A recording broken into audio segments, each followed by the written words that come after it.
Well, it could be good afternoon, depending on where you're at.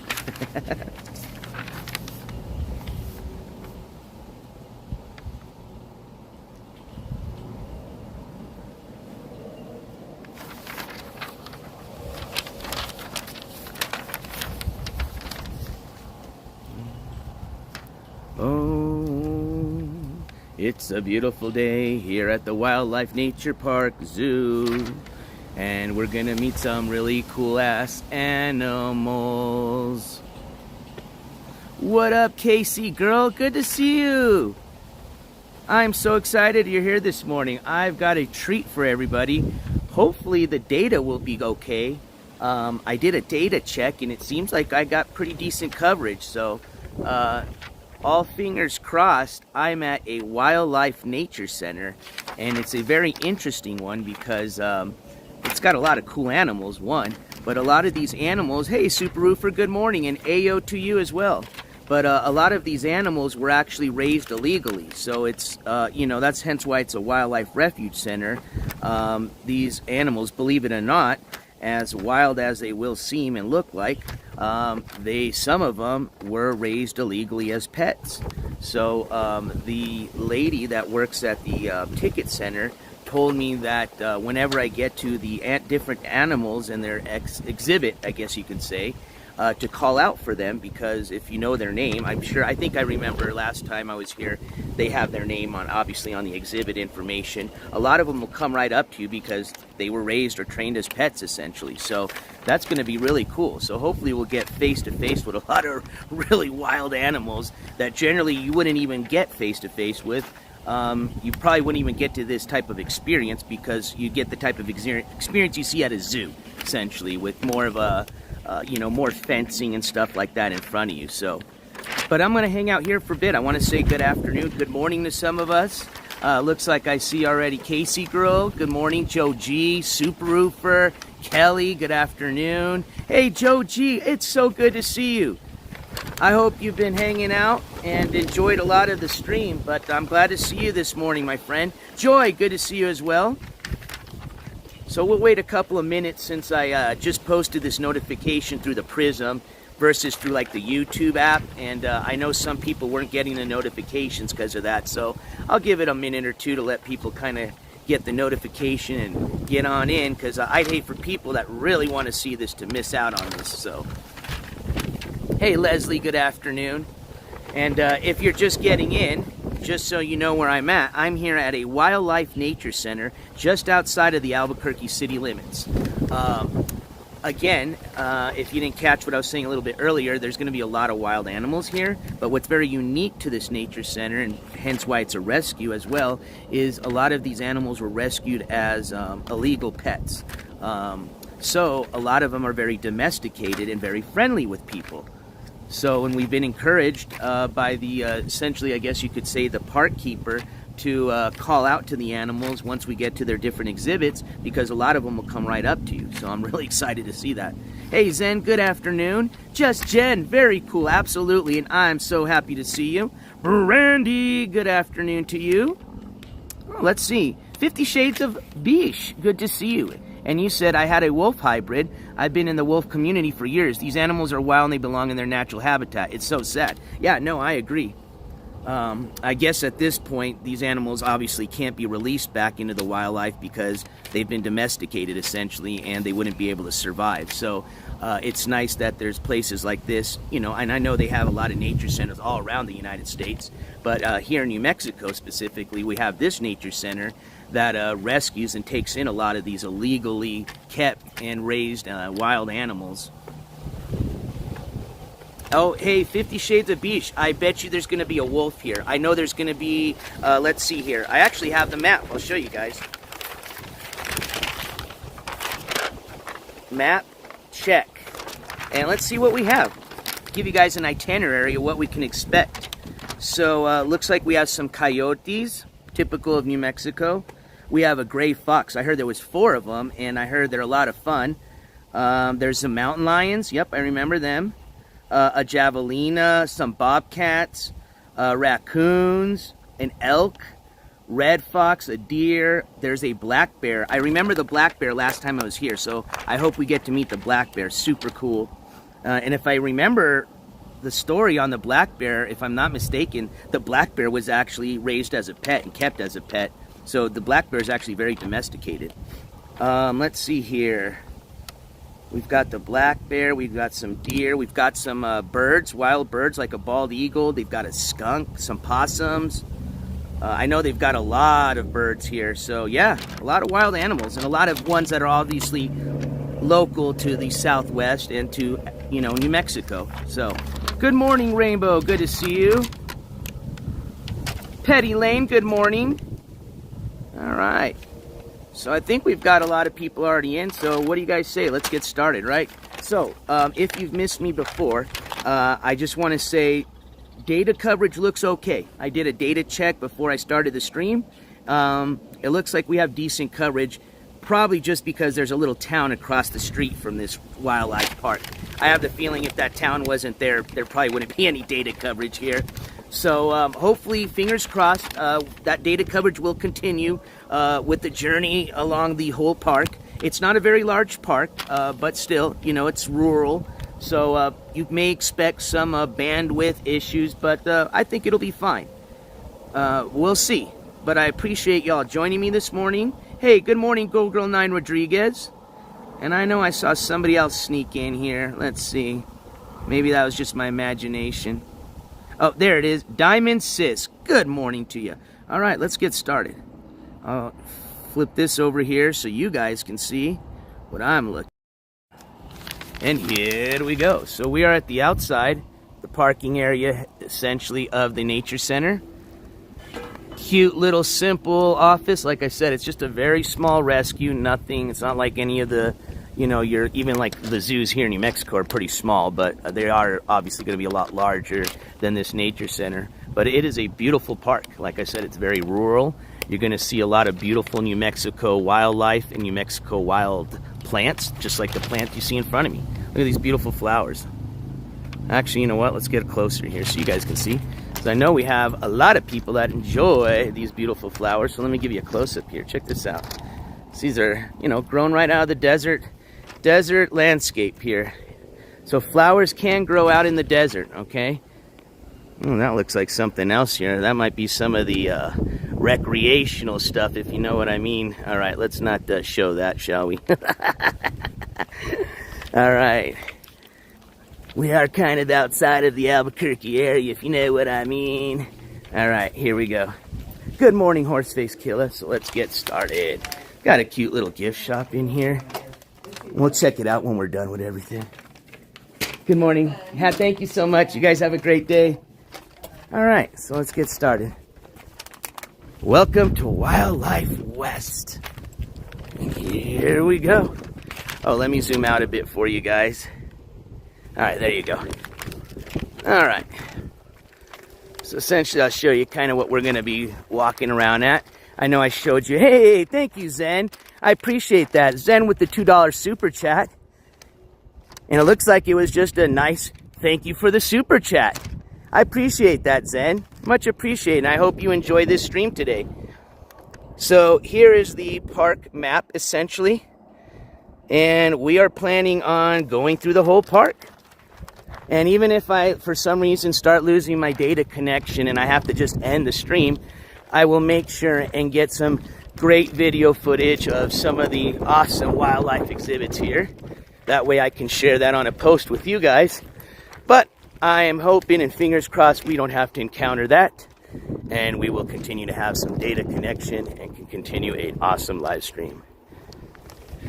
All right, so let's see here. Looks like they got a little, I don't know what this is, kind of like, I guess, a little children's area here. I know they do a lot of cool events throughout the year here. I've read on their website. I know you can even rent this center if you like to throw your wedding here. Events, things like that. So it looks like the bird walk's this way. We're going to check that out. We're going to go essentially in the loop. Essentially, I guess it's a counterclockwise loop we're going to be taking. Hey, I appreciate that. Thank you, Zen. All right, we got a friendly friendly little pumpkin man here, Scarecrow. Got a lot of old, for some of y'all that may like some of that old Southwest antique farm equipment. I got a bunch of that here. Yep, it says old farm machinery. These antique tools were used for farming in Edgewood's early days. They rest here at the Wildlife West thanks to a private donation by Don Hunt family and Mayor Howard Halkins. Haley, thank you so much. Haley with the $5 super sticker, and I appreciate that, Haley. Much appreciated. Thank you so much, and I hope you enjoy the stream. So here's some rustic old antique machinery. All right, let's keep moving on. It looks like I might be one of the only people around here. I see a few of the staff members walking around, but I might just be the only one here. Which I will tell you, the last time I was here, it was kind of just like this. That's why I enjoyed myself so much. I mean, I don't mind if there's people here, but it is kind of cool when you have the park to yourself, I'm not going to lie. We've got a beautiful landscape behind us. Let me zoom in for you guys. This is beautiful. Check this out. Got a gorgeous mountain. I don't know if that's still part of the Sandia Mountains. I'm just maybe looking at the back side of it. We'll find out here shortly once we get towards that side of the park. So we got a beautiful, hopefully, yeah, I think we're going to have a beautiful view of what I believe is, I don't know if that's Edgewood. I don't think it's Edgewood. It's another little town that we'll be looking out at. But all right, here we go. Let's start with our first exhibit. So it looks, ooh, whoa, holy moly. I don't even know if that's real or fake. This has to be fake. It says there's turtles here, a box turtle.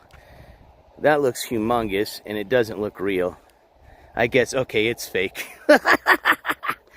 Oh, they must be joking with me. All right, maybe they got the box turtle somewhere else. Oh, yeah, I'm sure they do. That was just a fake out. That was a good one. Let's see if they got him over here. Ooh, there's some fresh strawberries or wild strawberries growing. Can you guys see the little strawberries? Let's see if I can zoom in for you.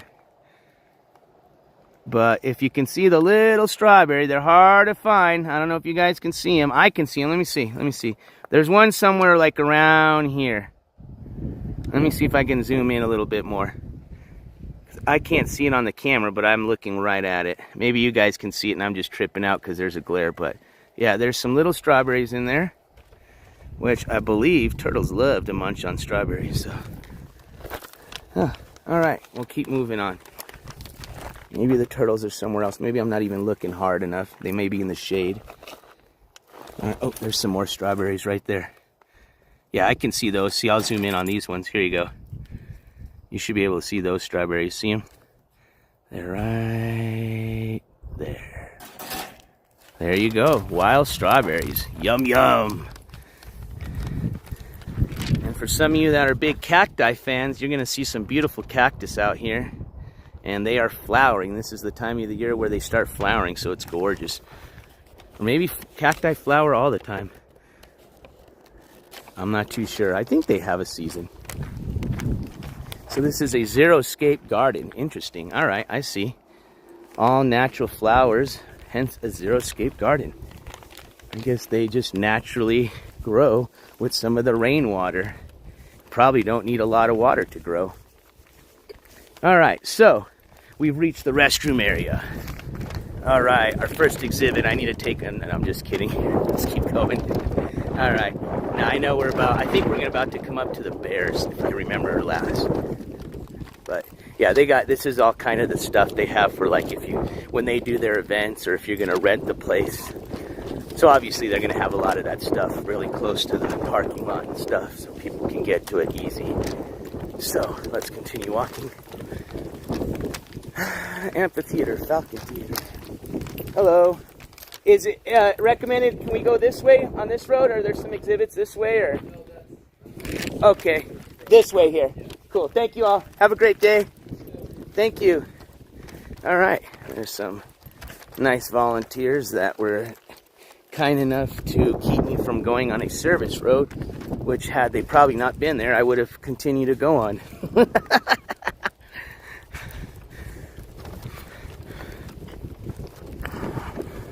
Oh yeah, a lot of awesome sights. And I apologize, I'm kind of walking and just absorbing the sight, so if you have some questions and I missed it, don't worry, I will have a time where I'll be able to look down a little bit longer and hopefully catch that question again.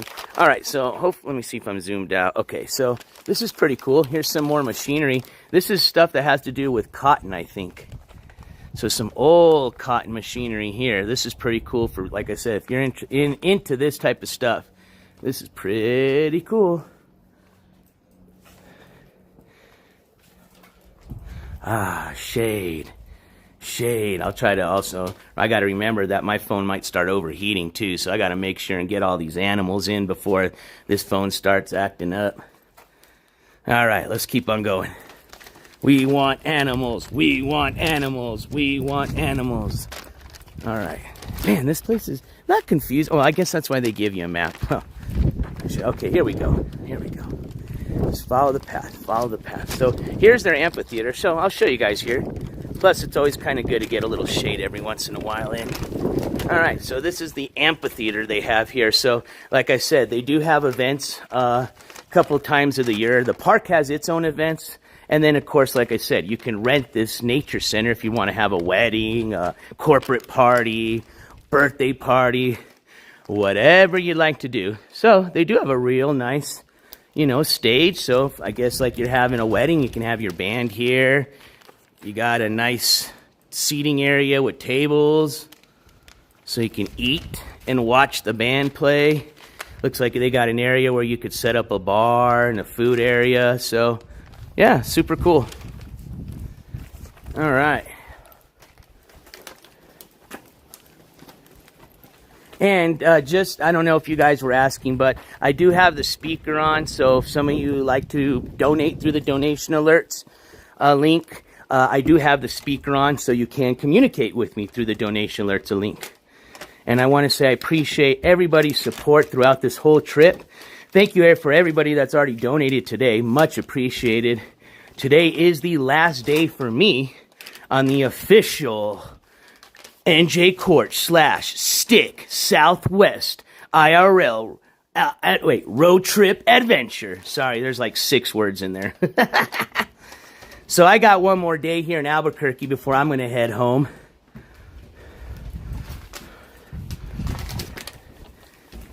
And if some of you are friends with me on Instagram, you already had a chance to see our farewell picture that me and STIK took for you all. Actually, I bugged them for it, so thanks, STIK, for doing that. All right, I think we're coming up to our first exhibit here. Yay! All right, I'm going to be a little quiet here because I don't want to spook these guys. And let's see. I believe...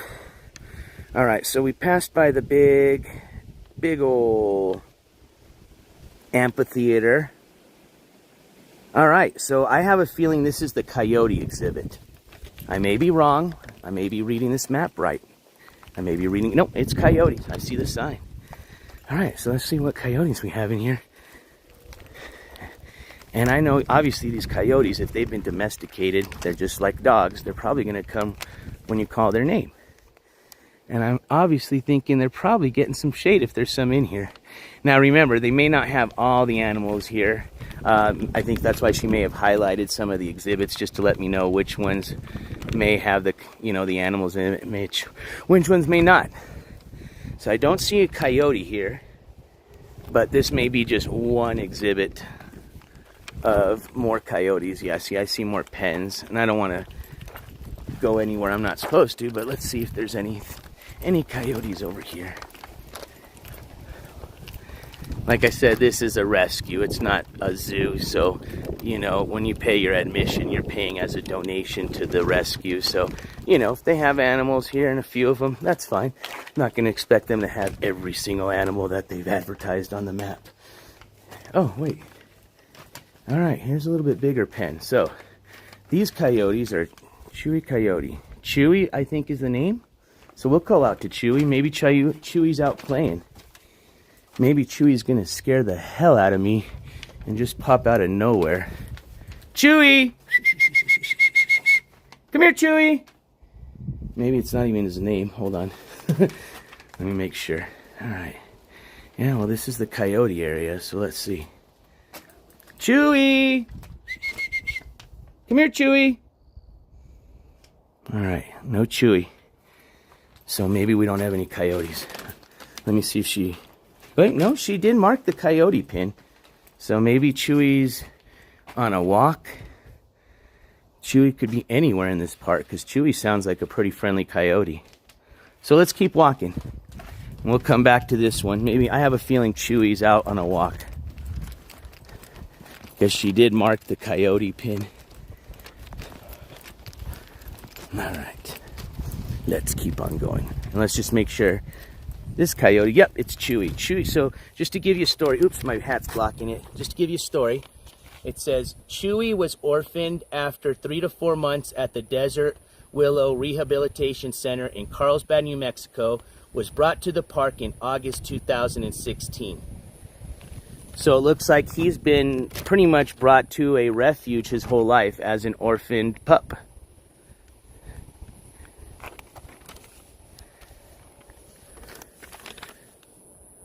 So there's some facts about the coyotes, and I know I apologize that my son's blocking some of that. But let's keep going here. It's like I said, I'd hate for the stream just to go off and we haven't even seen one wild animal yet. Chewy got, yeah, Moho, Chewy got out. Yeah, that could have also happened. So head on the swivel. I learned that from our whitewater raft guide. Head on the swivel. So have fun, but always keep your head on the swivel, you know. Which is kind of my also way of saying when I say, tell the people always, you know, watch your six, you know. Whoa, check out this pretty rad bus here. I like the natural tire covers they got protecting this hot sun from just roasting that rubber right off. So I wonder if this bus even, it looks like it might operate. I don't know. Interesting. All right, let's keep walking. Let's keep going.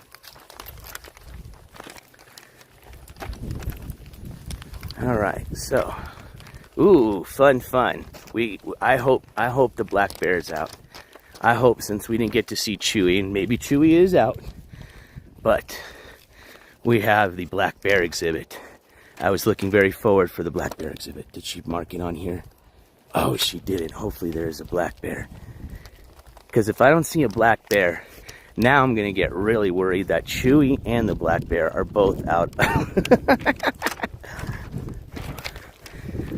All right, let's check this out. I remember when I came here last... Okay, hold on. Oh, shit, there's the bear.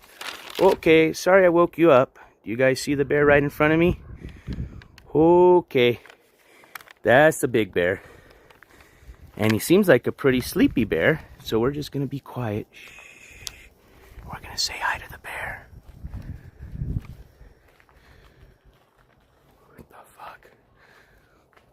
Whoa, I'm glad he moved before I came up this close, because had he not moved and I got this close, then he moved, you would have heard me screaming like a girl. Yeah, taking a nap. I don't want to bug him if he's snoozing, but let's read about our bear friend here.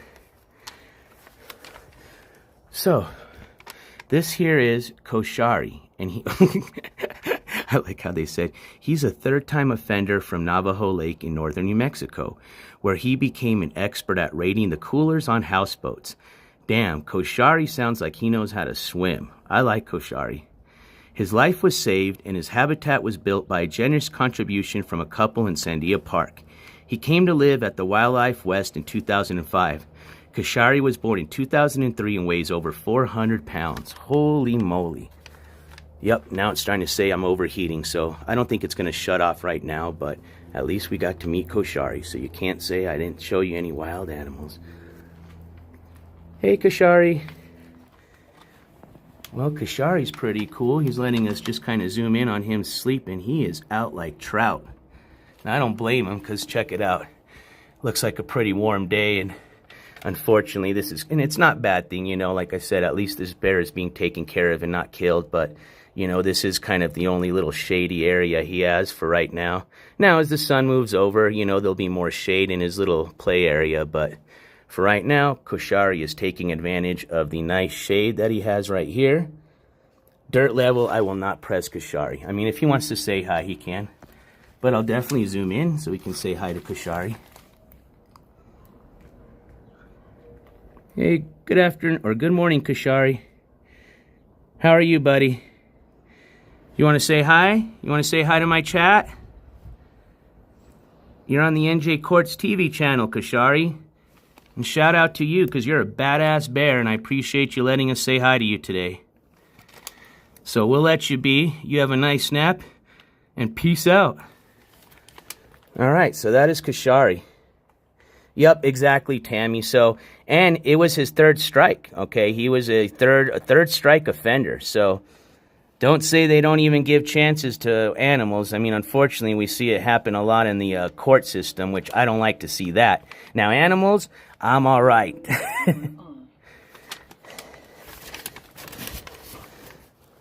Oh, did he give you guys a paw? I missed it. I'm sorry. I was looking down right now. Yeah, no, that's real reality, Nancy. That's Kashari. He's a rescued bear. He's a third-time offender. He was getting into people's coolers at a lake. He was jumping on houseboats. So Kashari, even though he's 400 pounds and looks big as F, he is a very agile bear to be able to jump on people's houseboats and pop open their coolers. Use one smart bear, Kashari. Well, we might be lucky. We may not be able to feed him, but last time I was here, when I went over to the moose exhibit, they have this huge, I think it's either an elk or a moose. And we had the chance, me and my family were here, we had the chance to actually feed it. It was actually its feeding time, so one of the staff members was really cool to let us feed it. We were just handing it down lettuce. And it was cool because it was just coming right up to our hand, and it's kind of scary because, I mean, you're literally having to stand on a bridge because this is how tall this animal is. You know, you're not feeding it from the ground level. And, you know, to see an animal that big just approach you and just bomp, bomp, bomp. All right, so we've got the choice of going to see the elk or the pronghorn, mule deer, whitetail deer. Let's go look at the deer first since it's right down here. And then we'll make our way to the elk. So it was an elk, excuse me. I think I said moose or elk. Or maybe I didn't even say elk, but it is an elk. I stand corrected. Okay, and I apologize if, let me see here, I don't know if I missed a donation. If I did, I apologize, and I'll most likely see here in a bit, and I will shout you out. Let's see, what's this all about? Hey, I did, and I'm so sorry about that. Joe G, thank you so much. Joe G with the $5 super chat, and it reads, NJCourts and STIK rule with the muscle arm. Yeah, you know it. Thanks, Joe G, much appreciated for that donation. Ooh, I'm going to shut up here, sorry. There's the pronghorn. We're here to see wildlife, not hear me yell, sorry. So there's a pronghorn right in front of us. And again, thank you so much for that donation, Joe G.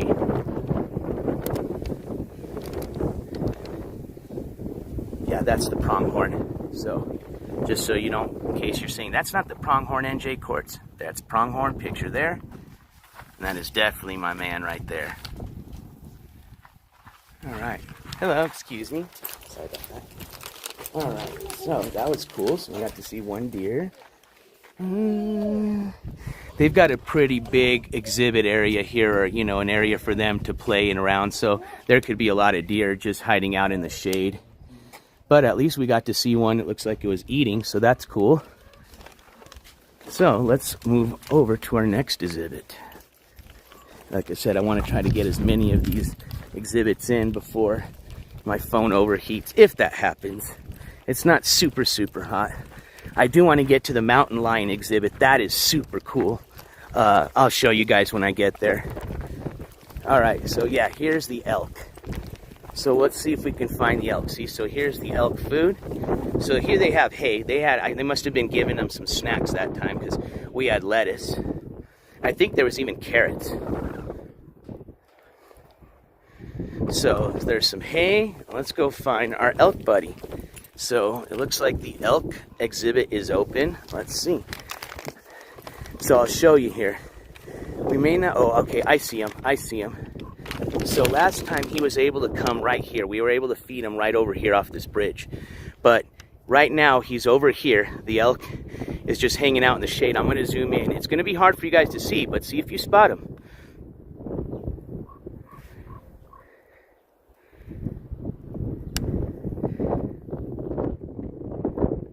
That's it around there. Let's get to some shade here.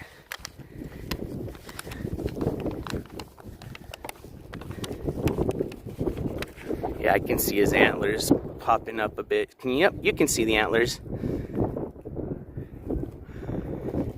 But they got this really cool, all right, let me zoom out here so you guys can see. So last time I was here, the elk came right up to here, right next to this bridge. So we were feeding it right through this railing here. But they got this cool little shaded kind of viewing patio. And let's meet our friend here. So it looks like we have 2 elk here. So let's see if we can find the second one. And these are our buddies Chaco and Chama. And they were orphaned and were about 3 months old when brought to the park in August 2011. They are not twins. So being that they were brought here that young, I can guarantee you they are super friendly. I guarantee you they've been being hand-fed since they were orphaned little babies. All right. So I'm kind of peeking out. This is a pretty big exhibit, so I think it's going to be really hard to spot the other elk without a pair of binoculars or binos. All right, well, I cannot see the other elk, and I'm not too sure if we were looking at Chaco or Chama, but that is one of the elk that you can see in the distance. Yeah, no, it's definitely going to be a hot day. It's summertime, so I'd expect they're definitely going to be in the shade for sure. Oh, there's a big shade spot there. Maybe one of them's right over there. Hold on, let's see. I didn't even look. Yeah, so watch. Oh no, I see them both. They're both there. Watch. So one's right here. One's right here. Watch, at the tip of my finger. One's right there, you can see its horns, and the other one's laying kind of right behind it. So say if this is 12 o'clock, the one with the horns you can see, look about 2 o'clock from 12 o'clock. So right here, that little shadow, that's the other elk. I'll see if I can zoom in a little bit more. Now that's it, that's as much as I can zoom in. So yeah, we can see both of them there. They are definitely hanging out in the shade. So that's cool. I'm glad that they both have they both have company. Some homies, some elk homies. All right. So let's see what we have here. I'm at least happy that at least they have these little shaded areas at each exhibit. Ooh, the foxes. The foxes are cool. The attendant or the zookeeper said there's 4 of them to look out for. And, you know, usually if they're active, they run around like crazy. But I remember last time I was here, a lot of them were hanging out in the trees, which I was pretty surprised. I didn't realize foxes hung out like in the tops of trees. So let's see if we can find these foxes. Foxes are known to be pretty sly fellas. Maybe they're friendly. Let's see if they'll come out. So we have here Napoleon, Dash, Rascal, and Houdini. And they were found in orphan near a construction site in New Mexico. They came to the park in June 2017 when they were about 2 months old. Oh, these guys gotta be fun. They've obviously been domesticated coming to the park since then, so let's see if they'll come out. Napoleon, Dash, Rascal, Houdini. You guys hanging out? You guys just chilling in the shade? Let's see if we can find them. I'm sure they're hanging out in the shade, but let's see if we can see if they're in any of these little shelters. Nope. They may be back there. Let's see if I see anybody hanging out back there. I remember last time they were in the trees. Like, it scared the shit out of me. I was like, whoa. All right, let's see. Looking up into the trees. She said there was 4 of them. I mean, unless they're all just in the same little shelter, I'd imagine we could at least find one of them. Oh, no, I saw one move. Oh, here they are. Hey, guys. Hey, Houdini. Hey, Napoleon. Hey, Dash. Hey, Rascal. What are you guys doing hiding back there? I see you guys. Just look for the movement. You'll see some movement right here. Let's see if I can get some better. All right, I'm gonna go around the other side and see if I can see them better. There's two of them back there. I can see them. Maybe you guys, I do have a glare on the screen, so hopefully you guys can see them a little bit better. But at least I know there's two of them. Oh, that's actually separate. Oh no, I think they can go through there, but maybe they are separated. Okay, hold on, I see them. They're hanging out. It's nice and cool over there. Let's go on the other side and see if we can see them better. Oh, here they come. Here they come. Here they come. Did you guys see that one? Hopefully you guys, I don't know who that was, obviously. Oh, running back. They're quick. I hope you guys saw them. Buffering. Okay. Let's see. I'm going to stay in the shade a bit. I'm going to hang out in the shade a bit and let this phone cool down a bit.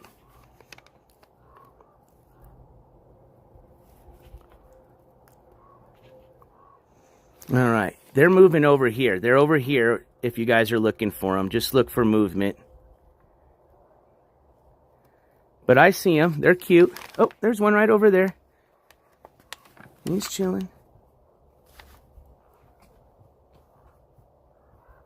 You guys see him raising his head? Oh, I hope you guys are watching that. There he goes. There he goes. All right. We can't say I didn't catch a fox with you guys because I saw him. All right, let's move on. So those were our foxes, and those were gray foxes for some of you that are interested in specific species and names. All right, so looks like we got a long little walk over here. And I'm not going to get off of the trail out of the respect of the park, but yeah, they're hanging out over here on this side of the fence. There would have been a way for me to just come over to that side. So I'm just glad we got to see a few of them running around, so we know they're there.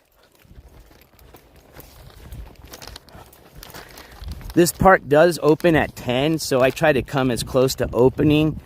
I would probably say when it's not as, in the summer hours or summertime, it's probably better to come more towards the end of closing. They close at 6. It'll probably be a lot cooler then, and you'll probably see a lot more of the animals coming out for feeding.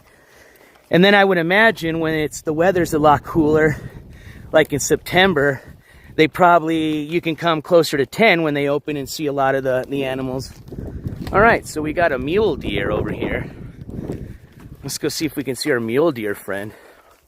Hey, good to see you, hippie music girl, lovely Lori. And sorry if I'm not catching some of y'all coming into the chat. I'm just currently kind of paying attention to the exhibits and where I'm walking. Ooh, there's a big old blackbird. I guess that'd be a raven. Sick. All right, so we have a mule deer here, and I'm going to imagine, just like our elk friends, that our mule deer friend is going to be hanging out in the shade. So we'll see. Oh, shit. Okay, check it out. I'm not going to get close yet, but can you guys see our mule deer friend? Look it. Right in front of us, right here. Somewhere right here. I got a little bit of sun in front of me, but I'm going to get closer, okay? So, shh, let's be quiet. It's right here. The mule deer is right here. Mule deer is right here.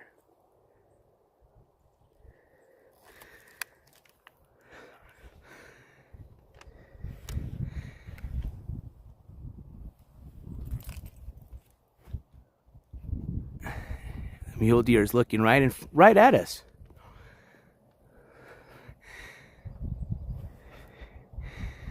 So there's your mule deer just hanging out in the shade, taking a little siesta.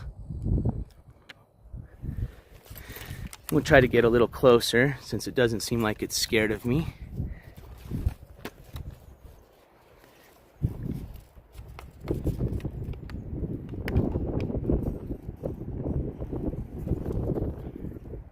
Yeah, that's a pretty cool mule deer just chilling.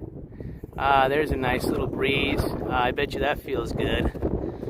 Woo, there's the wind. Now that feels great.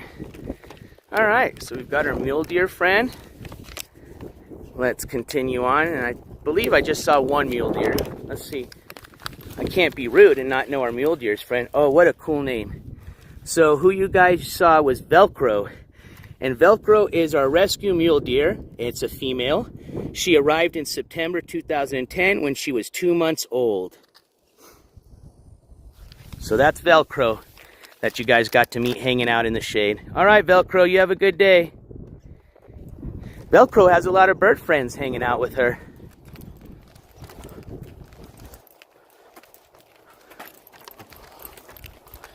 All right. Ooh, yes. Okay, I'm glad we still have service and no overheating yet. Cross my fingers. I don't want to jinx myself. Here's the mountain lions. Oh, cougar. Sorry, the mountain lions are a different exhibit and a STIK exhibit. This is the cougar. So let's see if we can find our cougar friend. Again, I'm going to imagine our cougar friend is going to... Ooh, I think I see our cougar friend. Yep, it's going to be hard. It's going to be hard to see, so I'm going to have to zoom in. But there's a rock shelter just directly in front of us, 12 o'clock, okay? And our cougar friend is hanging out in there. You'll probably see the tail. I can see the cougar's tail, and I can see some paws. But let me zoom in and see if you guys can see. But I can see the tail on the zoom in. But yeah, right in here. Hold on, I'll show you where the tail's at. Where's my finger? Okay, there it is. What's this? Okay, there we go. That right there is the tail of the cougar. And the cougar is in here. Just taking a siesta as well. So let's meet our cougar friend. Let's see who this is. Ah, this feels nice. We're under some nice shade. All right. So our cougar friend is named... Oh, there's two of them. Okay. Interesting. So we have True and Zia. And they were orphaned when their mother was shot. They were named by New Mexico Tourism Department. True reflects the tourism department's slogan, New Mexico True. Hey, that's awesome. There is a live camera in this habitat that is linked to the Tourism and Wildlife websites. So, you all, if you didn't hear me there, if you want to check out True and Zia on your own 24/7, you can actually go to the New Mexico Tourism website, and they will have a link there that you can click on, and supposedly they have a web camera in here so that you can watch True and Zia hang out. So I can see one of them definitely in the shelter. Maybe they're both in there. I don't know if they're tiny cougars. I mean, judging by the paws, they look pretty good size. But we'll move on. We'll let them just enjoy. Ooh, let me zoom in here. You might be actually better see some of the paws from here. Let's see. Let's see if you guys can see the paws. Whoops. Whoops. Whoops. What am I doing here?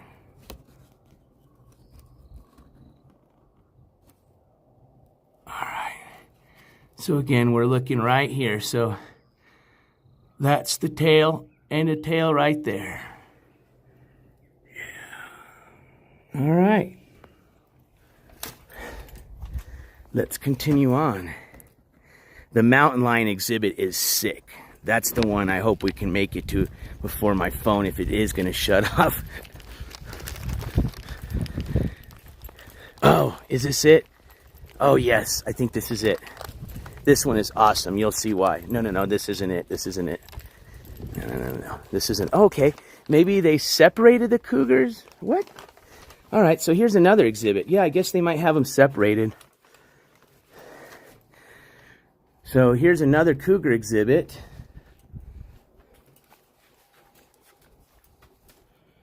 I'm trying to look out to see where our cougar friend's at. Oh, I think I see... Wait, is that... I can't tell if that's... No, that's a piece of wood. Huh. I have a feeling there's a lot of shade back there. Our cougar friend's hanging out in the back. All right, let's move on. Yeah, super cool place, lovely Lori. All right, so see, I'm starting to get that view I was telling you guys about.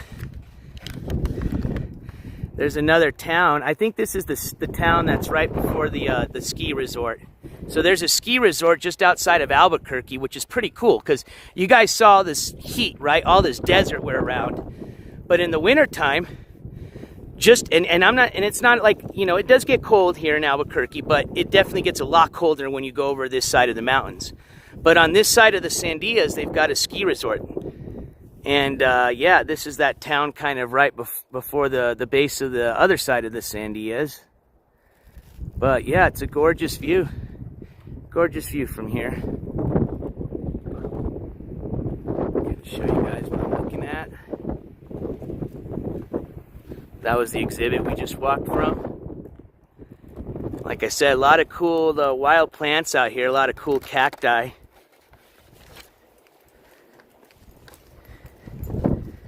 Oh, exactly, it must be me. They're definitely just trying to get shade, for sure. That sun's almost at high noon, so it's getting to be that really hot time of the day. All right, I don't know what this is. I don't see a sign, so that must be like a service road, so we won't go there. Let's just stay on the path, right? Like they tell you in Scouts, just stay on the trail. Can't get lost if you stay on the trail. Well, you can sometimes, but...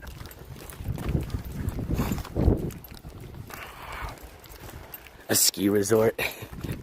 Get it? Boom. Another ski pun brought to you by the NJCourts Awesome Chat.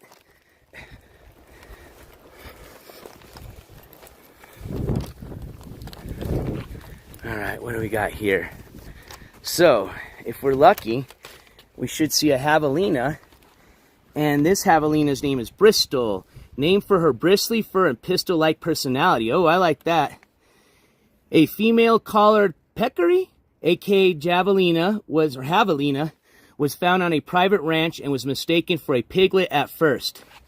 She was fed goat's milk in a tiny bottle and brought to Wildlife West by Game and Fish on July 2nd, 2022, when she was only a few days old. Bristol loves to snuggle with her stuffed elephant, bear, and duck. She also loves her many dedicated caretakers. So it sounds like Bristol's one of the favorites here. And it seems like she... Oh shit, I see Bristol right there. Bristol's already looking at us. Oh, Bristol's definitely a pistol. You guys see Bristol? There's Bristol, 12 o'clock, right in front of us. Bristol's peeking out of that little pen. Hey, Bristol, what are you doing, sweetie? She's like, I don't know your name. Who the fuck are you? Bristol, Bristol. She's going back to her pen because my singing is horrible, so I'll stop. Oh, you could tell Bristol's a little cutie. Hey, Trolave 13, excuse me. So let me get a little closer here so you guys can see. But that's Bristol just kind of peeking out of her pen. Superwoofer looks just like the one on my wall. I won't say that too loud. But there you go. So Bristol's just hanging out. You can tell Bristol wants to come out and play, but I don't blame her. It's freaking hot outside, so we'll let her be. But that was Bristol. A javelina.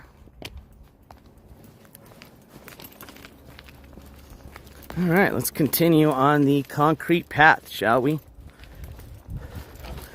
I think this little increments of going in the shade and coming out is what's helping keep this phone from not overheating. Fingers crossed.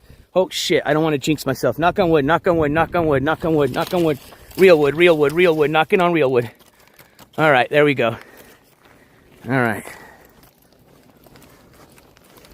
Oh, hell yeah, that's certainly Razorback territory. I think these are just some more of a pens they may have, you know, for some of the rescues they get that, you know, obviously they haven't put out as an exhibit yet. So we've got wolf hybrids and we've got coyotes to the right. Ah, let us see. Ah, okay, so this is the area where the wolves and the coyotes must be. Hence why it looks so large. So they've got a huge place to play. Let's see if we can find any. Ah, yay, they've got some seats for us to sit down and enjoy. And here we have, some coyotes. And I think we have one. And this is karaoke, right? Karaoke. Yep.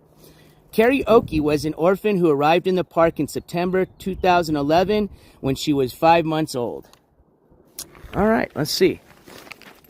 Coyotes can sometimes be very domesticated, so maybe Karaoke will come. Oh, I forgot the caretaker did say to call out the bird. Oh, shit, look at this birds. Oh, there's some big old... they must be ravens. They have to be. All right, so let's see here. Oh, here's another coyote. So there's a few of them in here. So we've got, yep, typical name. I love that one. Wiley E. Coyote. So Wiley was illegally captured and raised as a pet. She came to the park in August 2012 when she was 12 weeks old. So we got Wiley. And then, oh, guys, you got to remind me. I'm sorry, I just had a brain fart. What was our other first coyote's name? So we're going to call out Wiley. And then, who else do we have here?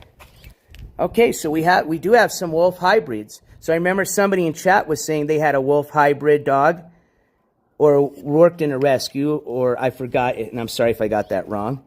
But as far as our wolf hybrids, we have Walter and Heidi. And they are wolf hybrids. Walter and Heidi were rescued by Wildlife West founder/director Roger A. Link in August of 2018. Roger, a volunteer, drove all the way to Florida to save these two young animals from being euthanized when their owner became ill and couldn't care for them. Due to legal issues and other challenges posed by keeping wolf hybrids as pets, Heidi and Walter would have been euthanized if they hadn't found a home like Wildlife West. Now they will enjoy a spacious enclosure and plenty of attention from their caretakers and visitors for the rest of their lives.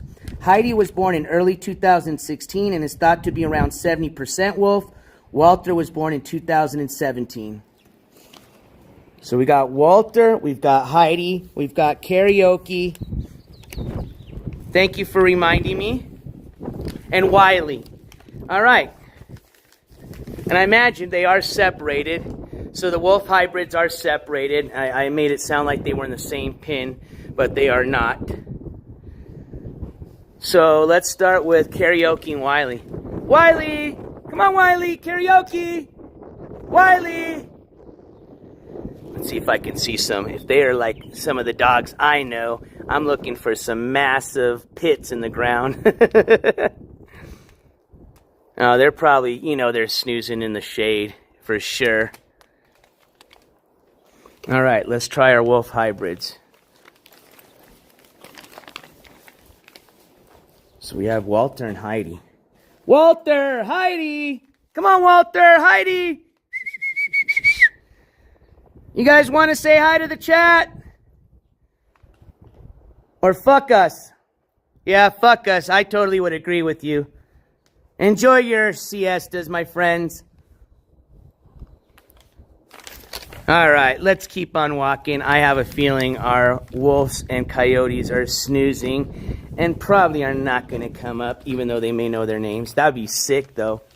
Could you imagine? Here they come running like, it's like, whoa. All right, let me just do one more peek, just to make sure they just weren't running from all the way in the back. No, I'm afraid not, folks. I'm afraid they're just like my dogs when they're sleeping, when I call them and just aren't going to give one damn. Unless I have a treat, which I don't, so we won't try that. All right. Oh, man, the shade feels great. Hold on, guys. Let me just hang out here for a second. Whew. All right, let's keep going.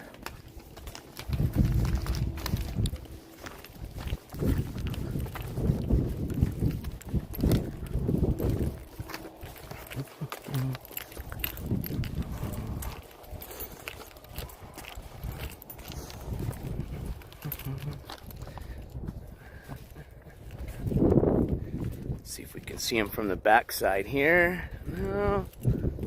All right, let's continue on our trail here. Subaru for bacon.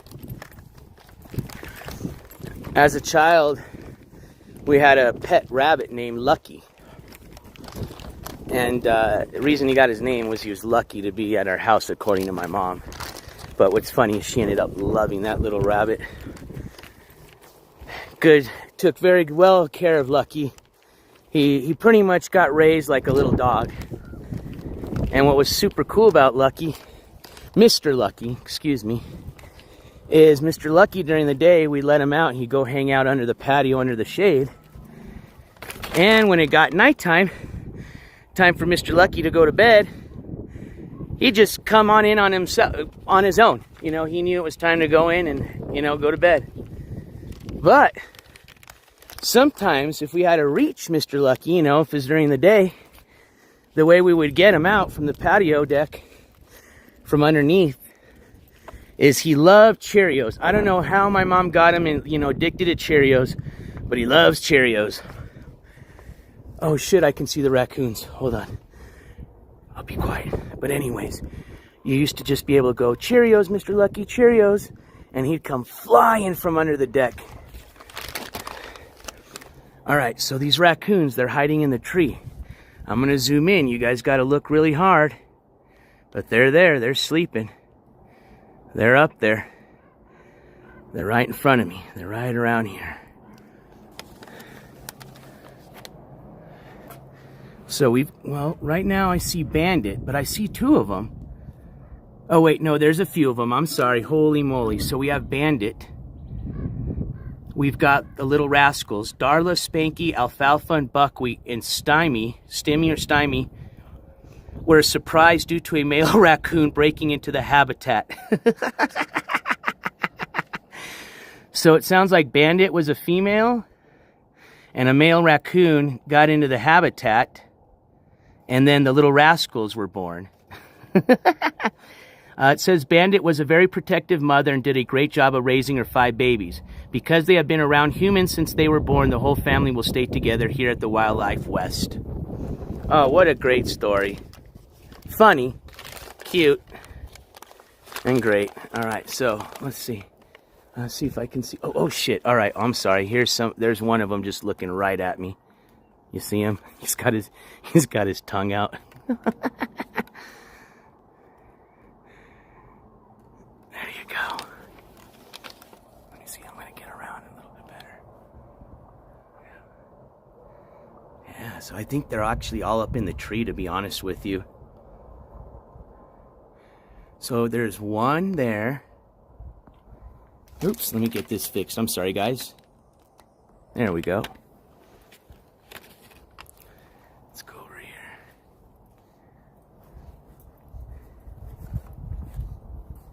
See if I can get a view of them better from here. Kind of. You can see another one's face right there. So 1, 2, 3. I can count 3.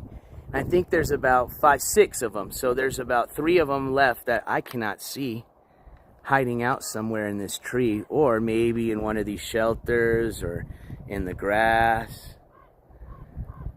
Oh, he's moving a bit.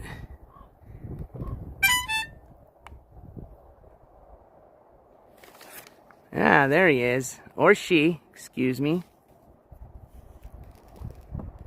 So that's their enclosure. Zoom out here for you. All right, so let's keep, oh shit, I didn't even see this part here.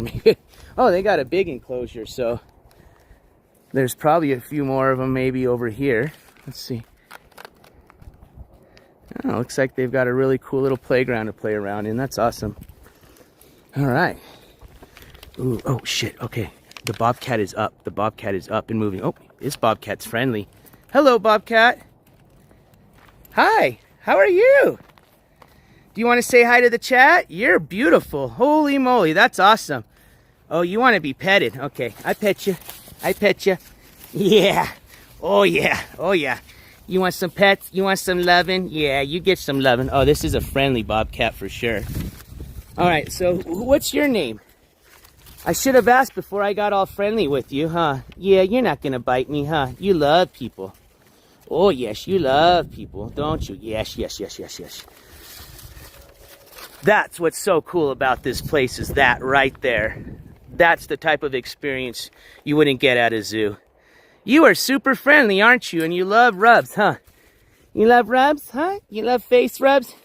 Oh, yes. Okay, okay. All right. Let's meet our friendly friend here. This is Bob. Hey, Bob. I already like your name. Simple and easy and cool. Bob was found before his eyes were open in southern New Mexico and was bottle fed for weeks by the staff at the Desert Willow Rehabilitation Center. Whoops, sorry guys. It's because I got my cord plugging in right now, so when I hit it, sometimes it knocks the gimbal a bit. And in Carlsbad, another rescue from the Carlsbad Rehab Center. He was 6 months old when he was brought here. Oops. All right. In September of 2017. Hey, Bob. Well, you seem very playful, Bob. Let's go in the shade a bit. Well, you are a beautiful bobcat. Oh, he definitely likes the pets.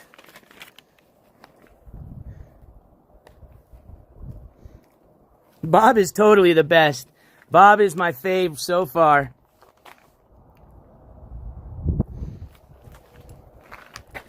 What you up to, Bob? You want to say hi to the chat some more?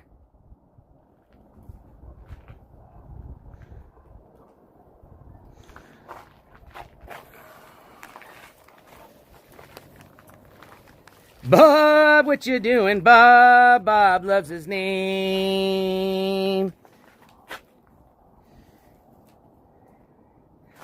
It's amazing for a feline that it's so... I mean, I know it's a domesticated. I know cats are friendly. Don't get on me, cat people. I like cats, but you know, I'm a dog person. Whoa, Bob! Holy moly. Did you guys see that? Bob's showing off. There you go, Bob. Let's go, Bob. Let's go, Bob. Yeah, get it, Bob. Get it, Bob. Bob is the shit. Could you imagine having Bob as a pet? I know it's wrong. I'm not, by all means. That's exactly, unfortunately, why these animals are here at rehabilitation centers, because a lot of these animals were domesticated as pets. But, yeah, I mean, I'm not going to lie. Bob is super cool. I wouldn't mind having Bob as a pet. Cleet, growl at Bob. You like that, Bob? You like dogs? Roof, roof. I don't think Bob gives a shit.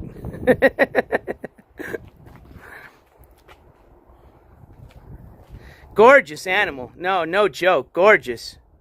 This is an experience here. This is super cool.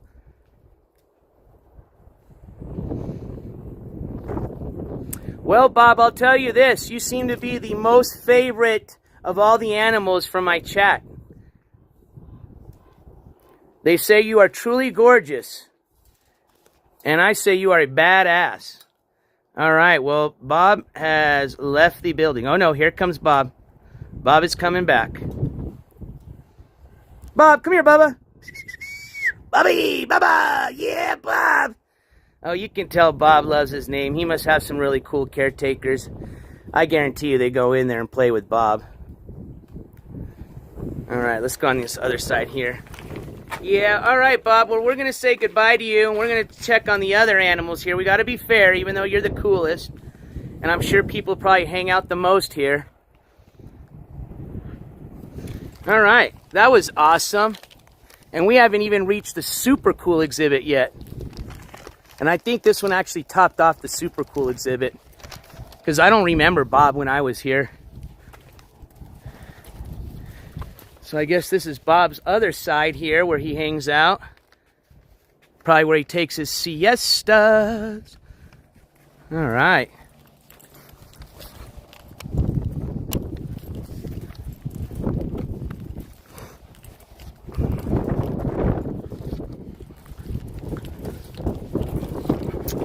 So we have an opossum exhibit here.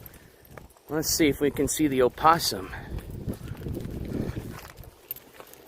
These are called Virginia opossums. I love the name. We have Allie, Bama, and her babies hitched a ride to New Mexico on a truck from Alabama. These animals have some freaking awesome stories. When the truck arrived in Albuquerque, workers were moving boxes out of it and discovered the family. Game and Fish officers were called and found the babies hiding in their mother's pouch. Game and Fish then brought the family to Wildlife West in April of 2022. That's awesome. All right, let's see if we can find this little family of opossums. Maybe they're in their shelter. Oh, yeah, they are. There's one of them right there. There could be probably more of them. I'll zoom in for you. It's going to be hard to see, but... And my phone may shut off. I think it's going to go into that overheating mode. So if it does, I apologize. And as soon as I can get the stream back on, I will. But it may take a few minutes of it having to cool down, or me even having to put it on the AC in the car. So, but yeah, it's going to be a little hard for you guys to see the opossums in there. But there's a couple of them. They're hanging out in the shade. I think they're probably all in there. You know what, lovely Lori? I know they're super cute in a weird way, but they do have a weird, freakish face for me. Let's just put it this way. If I woke up with one of those next to me, it'd freak me the fuck out. And excuse my language. Alright, so those are our possum friends that are hiding out in their shelter, getting some shade, and I don't blame them, because I'm starting to get a little bit of the... Woo! It is hot. And so let's keep going, though. So, bald eagle, skunk. Ooh, let's check out the skunk. Some of that skunky stuff. The striped skunk. So this dude was named, or dudette, excuse me, is Violet. Violet was an illegal pet along with several other animals, including a raccoon, 2 mountain lions, a kangaroo, a monkey, and others were going to be used in the movies. Wow. So it sounds like somebody was running like an illegal pet farm, essentially trying to use these animals to train for movies. Because I'm like, are you kidding me? Who would have a raccoon, 2 mountain lions, a kangaroo, a monkey, and Violet the skunk? When it was discovered that these animals were not properly permitted, they were confiscated by New Mexico Game and Fish officers and placed in various zoos around New Mexico. Violet was brought to Wildlife West in April of 2019, where she will live out her days without having to work for a living. Hey, Violet, I don't blame you. Now, you are an animal, so that's the only excuse I give you for not having to work for a living, because I have a little buddy of mine named Skiwee, and he's a human, and he does the same thing as you, except it's unacceptable for a 40-year-old man-child, especially one that has a child. All right, that's all I wanted to tell you, Violet. And I can't see Violet, so I don't see her in her little den there. So I don't know where she's hanging, and honestly, I'm sure, well, I don't know if she's been deskunked, and I'm sure she was. But, I see Violet. Violet is right back there. It's going to be hard to see Violet. I'll zoom in.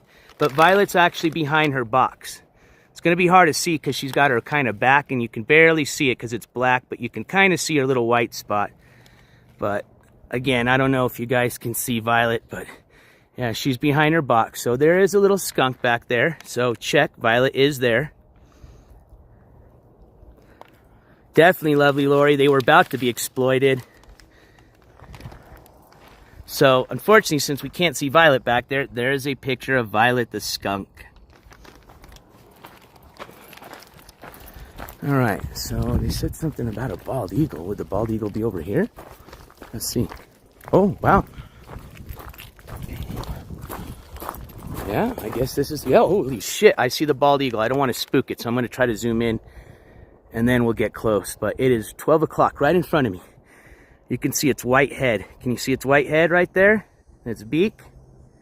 12 o'clock right in front of me. So now we're going to start walking closer to it.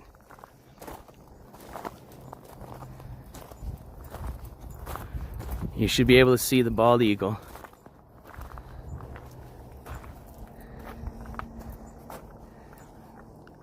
So there's our bald eagle friend. Just chilling under some shade, looking kind of at me, looking around. Definitely majestic. I love bald eagles. They are badass. Hey, lovely Lori, Whoa! Do you talk?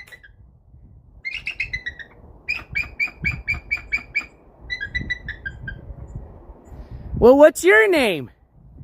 Holy crap, let's see. Maybe this was a domesticated eagle. So this is Dishka. Dishka was named after the Dishka River in Alaska, where she was found with a broken left wing 25 years ago. Dishka in Russia means mother of all living.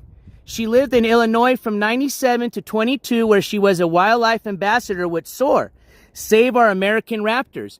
Dishka moved to her new home at the Wildlife West on June 24th of 2022.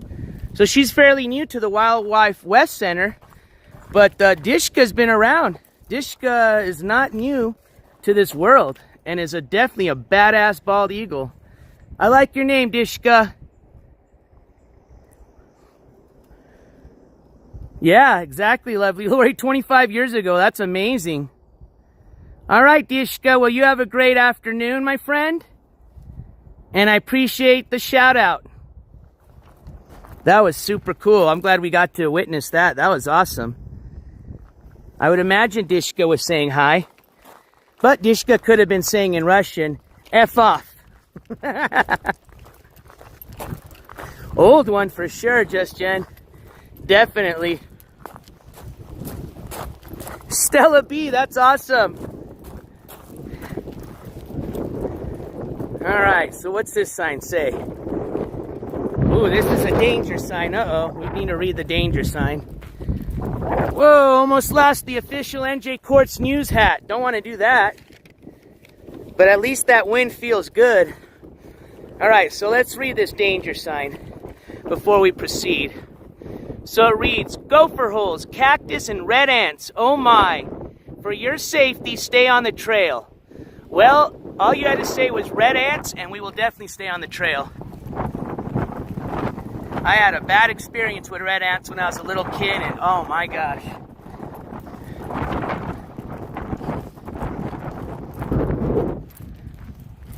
I hate them.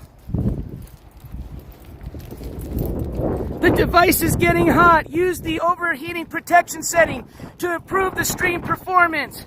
No! We're almost getting towards the end. I think we're gonna make it. Plus, hey, I still have another stream to continue. We're not even done with the adventure. As soon as we're done here, we're probably about maybe 5 to 10 miles away from a super cool museum. I'm gonna take you guys. I don't even think it's a museum. It's almost a work of art, but it's a very scenic drive. So I'm hoping you guys can go with me on the drive. I'm hoping there'll be service where I'm going so you guys can see the museum with me. But I'm happy you guys got to see this all so far. And I'm glad that our knocking on wood has seemed to work as we've almost completed the whole park here. I think we're just missing the birds of prey. So let's go say hi to our bird friends. And then I think that's going to wrap up our first adventure for the day. Here at the Wildlife Nature Park.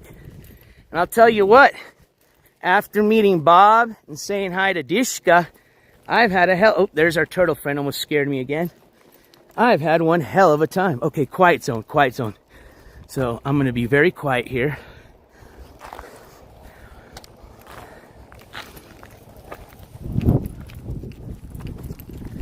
All right, so we're in our quiet zone because we're getting to see our bird friends. So it looks like it's part of the, oh shit, there's one right there. Hello.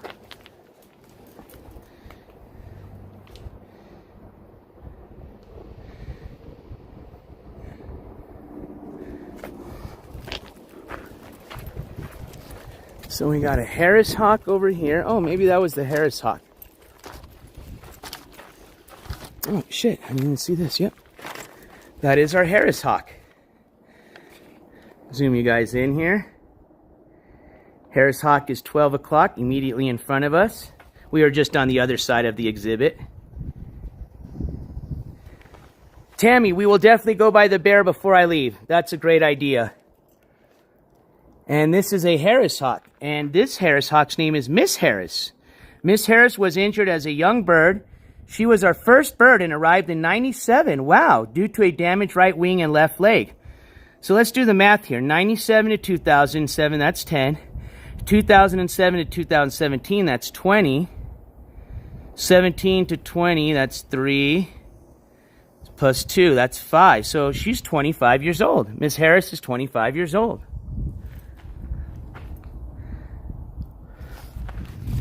All right, let's move on. So it looks like we have a red-tailed hawk right across from us.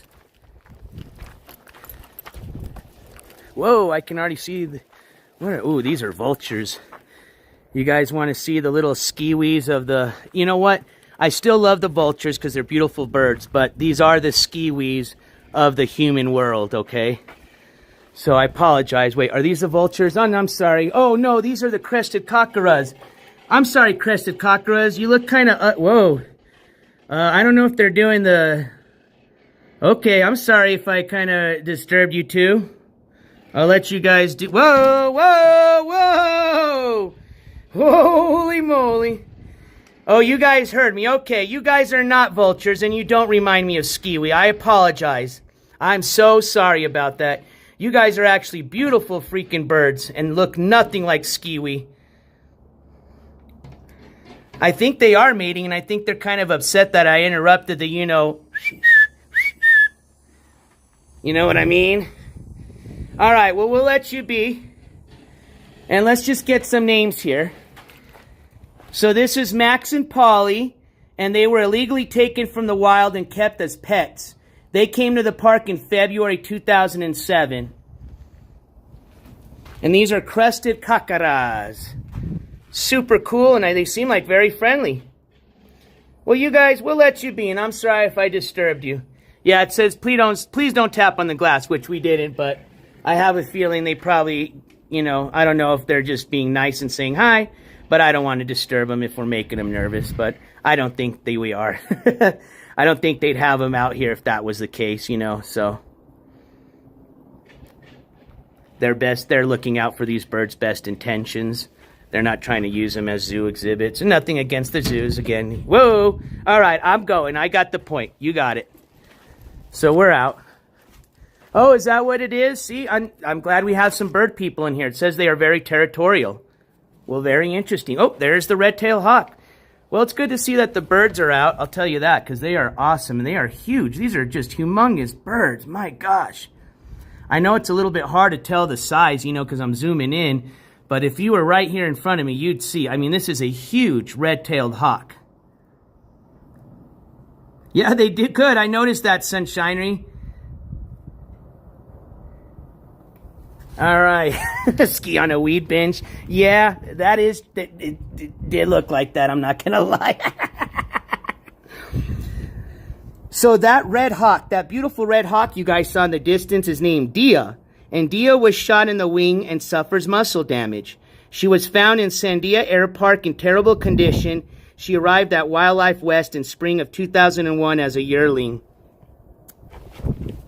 So, sadly, Dia is a survivor of a gunshot, which seems as it's caused some permanent muscle damage, and she has now found herself here at the rescue. It seems like she's just doing fine, enjoying that breeze. I don't blame her, because I am enjoying that breeze right now. I'm not going to lie. It feels great. Woo! Ooh, here it comes. Yeah.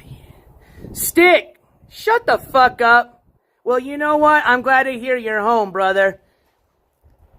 I hope that's not a fake stick. No, it's not. I see the mods. Stick! Oh, shit. I'm sorry. I said not. Oh, God. You guys tell me to shut up.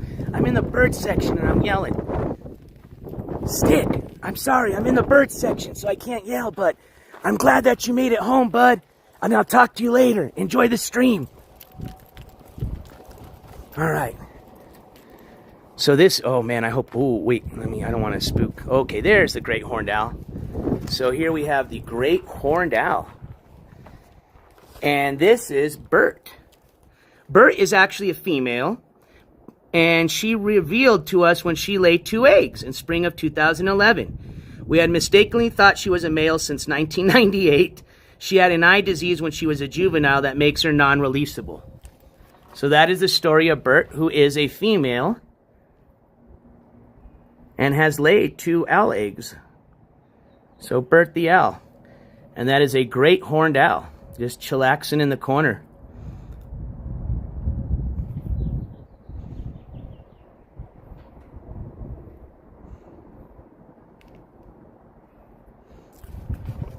Ooh, here, okay, so, apologies because these are the skiwis of the human race, but they are pretty cool, badass looking birds when you see them up close. So here is the turkey vulture. Just being nosy, of course, being nosy. What do you say, turkey vulture?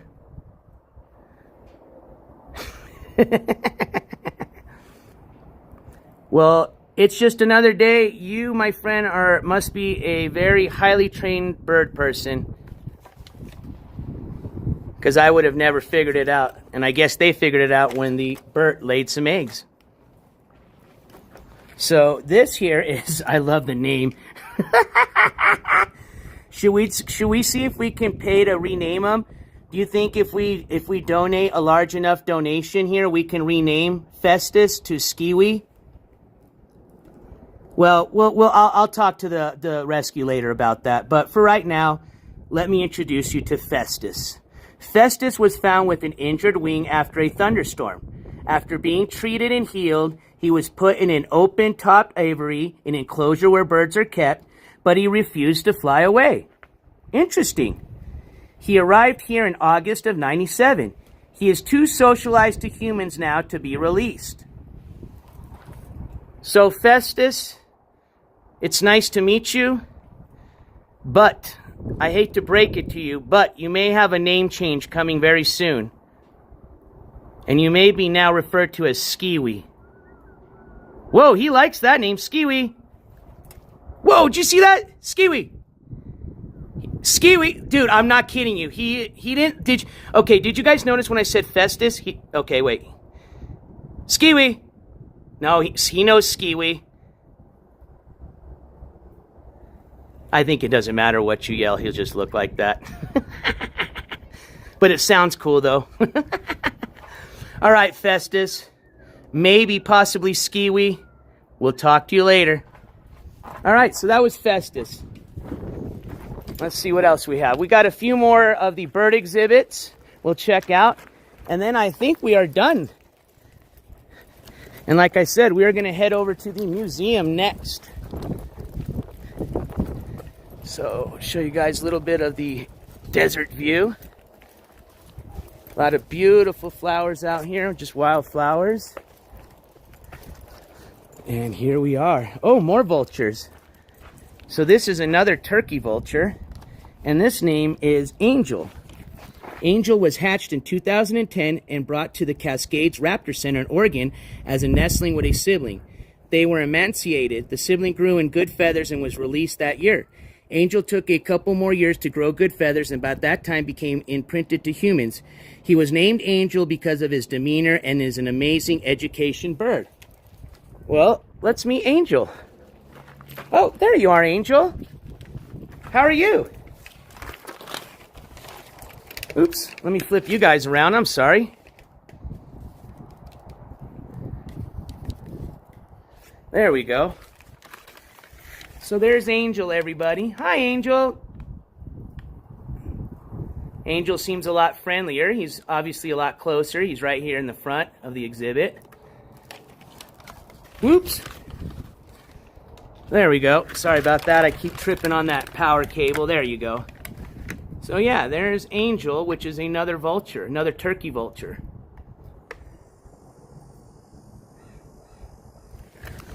All right, let's keep moving on. Well, you have a nice afternoon, Angel. Looks like we have a kestrel, American kestrel. I hope I'm saying that right. And this is Pip. I like that name. Pip, oops, let me zoom you guys out a bit. I'm sorry about that. All right, so Pip was hatched in 2016 and taken to Desert Willow Rehab Center in Carlsbad on December 30th, 2022. She was illegally taken from the nest and kept as a pet. She was lost a foot when a hair was wrapped around it, causing it to self-amputate. Oh, man, that's horrible. She's imprinted on humans and is not able to survive in the wild due to the missing foot and years in captivity. So this is Pip. Let's see if we can find Pip. I have a feeling Pip's probably on the ground somewhere. Let's see. Pip, where you at, Pip? I don't see Pip. Could Pip be hiding? It's kind of hard to see in front of me in that glass, so I can't tell if Pip's kind of just chilling there. But I don't know. And there's some risers in the back that I can't see that far back, so I have a feeling Pip is towards the back somewhere. But it appears there is a Pip. Oh, thank you for reminding me, and I apologize. We just had a dono come in, and this looks like, okay, hold on. Let me just kind of, so, okay, let me just show you the raven, and then I'm going to walk out so I can say thank you to this dono, because you know I got to scream for it. So this is our raven friend, and this is a Chihuahua raven. I'll zoom in for you. Look at that. I love ravens. What's your name? Let's check it out, because ravens are super smart. So this is Calypso. Calypso was found roaming in Sandia Park in June 2013. She was confirmed to be imprinted with humans. She was brought to Wildlife West Nature Park late June 2013. Hey, Calypso, how are you? You're a beautiful raven. I know it's hard to tell, but this bird is huge, huge raven. And you a smart raven? You want to say hi to the chat? Yeah, there you go. Hey, I think that was a hi to chat. I don't think that was just a mistake. I think that was a hi to chat. Are you saying hi, Calypso? Say hi. Hi. You want to say hi to chat?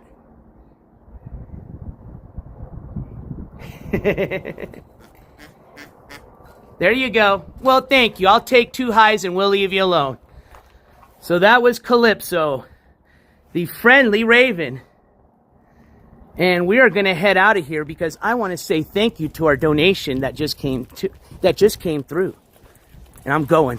I'm speed walking here. All right, so there was our vulture friend.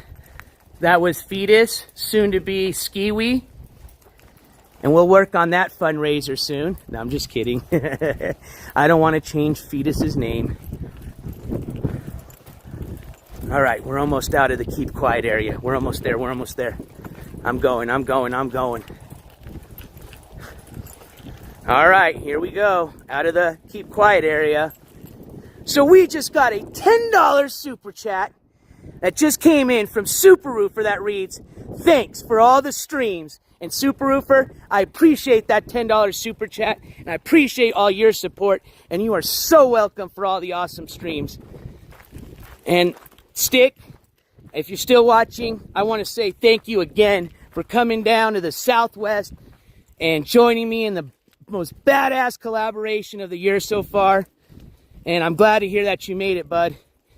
And we'll talk soon, my friend. All right. Here you go, Super Roofer. Look at these racks right here, baby. What you know about that? Gavel time, yep. Let me see them gavels. Boom, boom, boom. And don't worry, I'm away from the animals now. Remember, oh wait, that's a bird. Well, away from the animals, but there was a bird watching. Okay, there's a family that's just watching like, what the hell is this dude doing? Hey, I gotta say thank you to the chat, you know. But we were out of the animal section, so much respect to my animal friends. When is the next live? Well, stay tuned. We're on our way to it. As long as I have data, as long as I have some, what's this? I think I missed this. Ooh, some ducks. What is over here? Ah, so this is where our prairie dog friends are going to be. And I guess in the right time of the year, you're going to see a lot of ducks and birds migrating in this field here. So they've got this really nice little viewing area. It's an indoor viewing area here, where you can come and take a look at, I guess, the prairie dogs running around and making holes, and watch the birds land and take off. And I guess these are some of the birds that you'd be able to see on your lucky day. It's just another day. Let's see here. Let's take the guess, because I'm going to turn on the car and we'll see what the temperature reads on there. But I'm going to guess it's going to be at least in the 90s for sure. I'm going to say 97 degrees. And it might be just a tad bit cooler because I am up here towards the mountains, as you can see. So it does change the temperature a bit. The temperature does go down a bit. But it's certainly still very hot. All right. Well, you guys, we are going to make our way out of the Wildlife West Nature Center. I hope you guys enjoy that tour of the Nature Center. I did. That was awesome. All right, let me go in the shade here. gonna sit down for a second.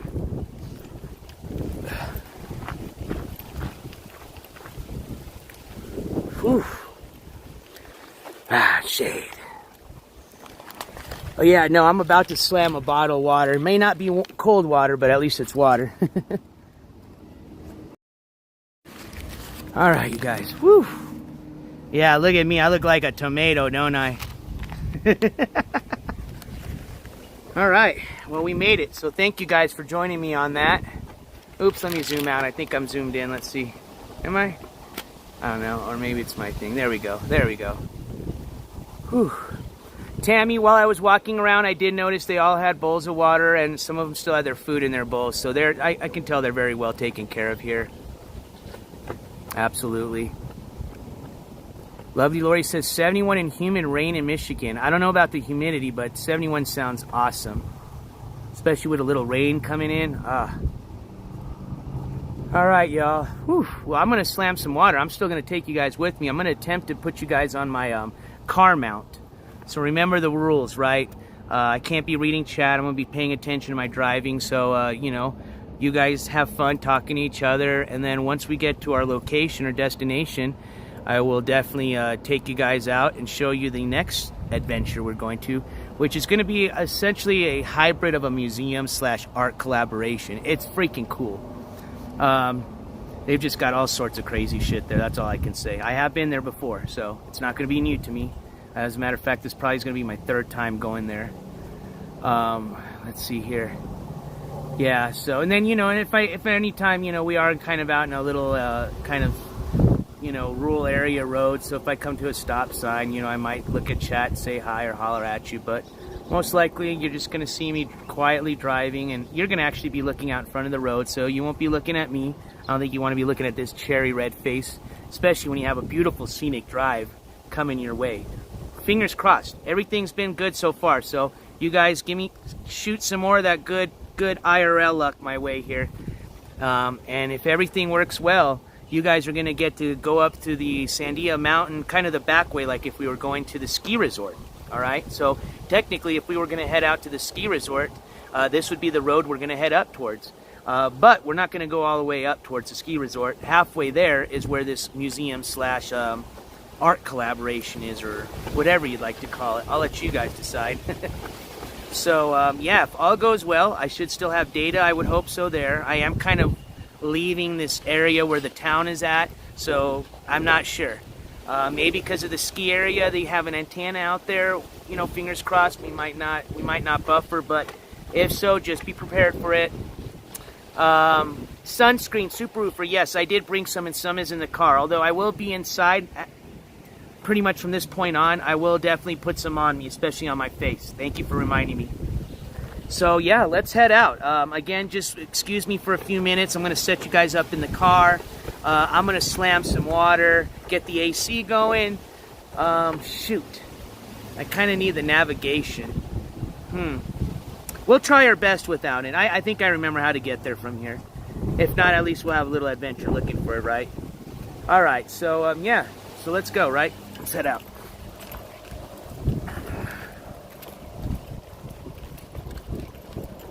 Whew.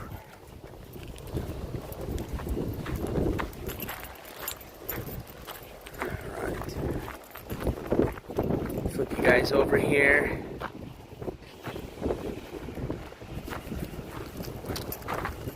Don't worry, you guys are still here.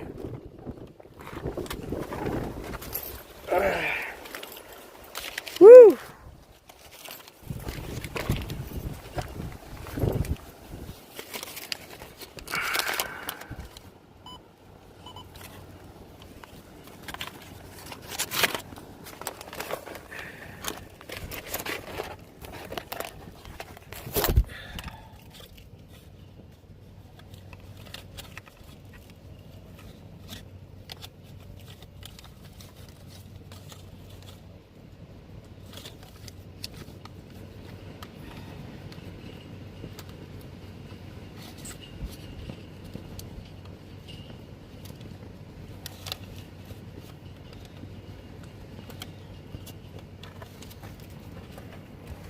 All right, we'll put that there, put that there. see where your battery's at. All right, still got some battery left. I got the mount already set, so we didn't have to waste time with that. All right, let me just get some water and I'll be right with you guys.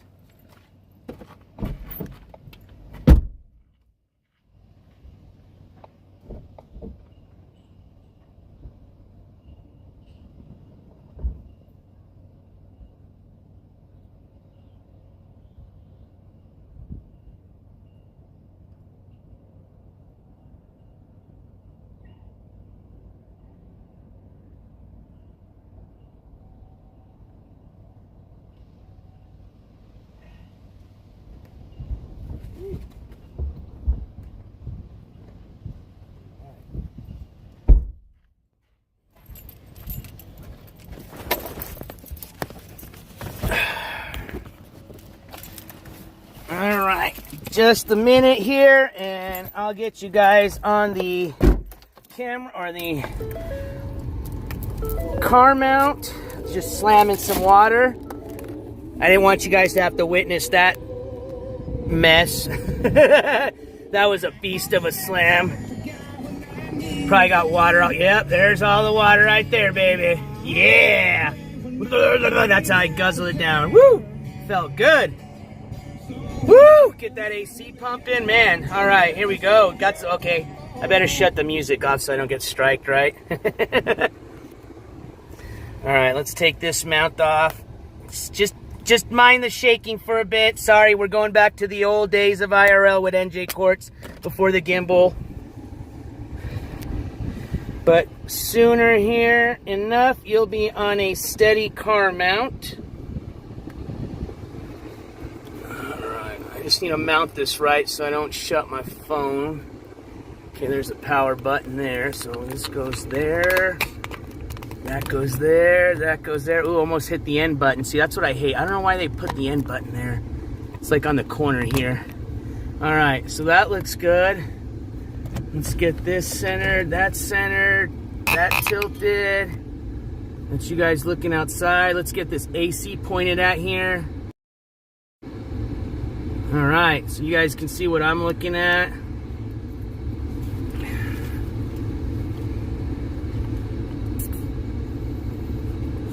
I'm gonna point this, I'm trying to get this AC pointed up towards my phone so that way it keeps it as cool as possible. All right.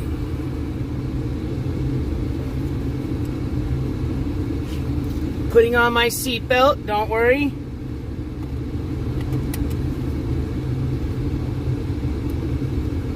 Switch over to the vehicle power now. There we go.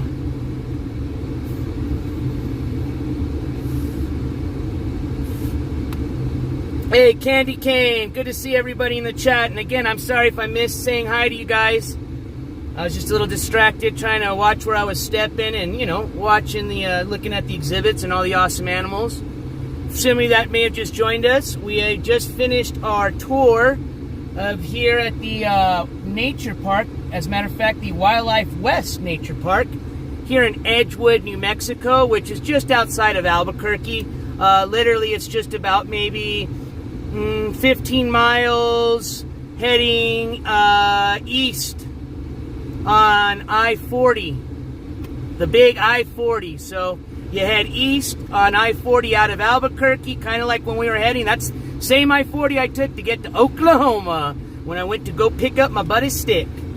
So right outside of Albuquerque's a little town called Edgewood. And hey, thank you. I'm not sure if that was a new membership or if somebody just donated some memberships, but I appreciate that. And let me just remind myself, I do have the donation alerts on. I just got to remember to keep turning on the speaker because it's got a power saver feature. So if it doesn't play anything, it'll shut itself after a while. All right, it is on. So that just reminded me. Sometimes it does always play the donations, but it'll also show me if somebody, I guess, it becomes a new member. So welcome, new member.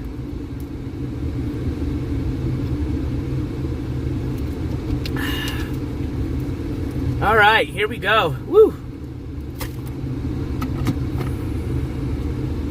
Like I said, I'm hoping we're going to have coverage on the way there. If we don't, there's not much I can do at that point. We just got to hope. But if we do, you guys are in for a good, nice treat.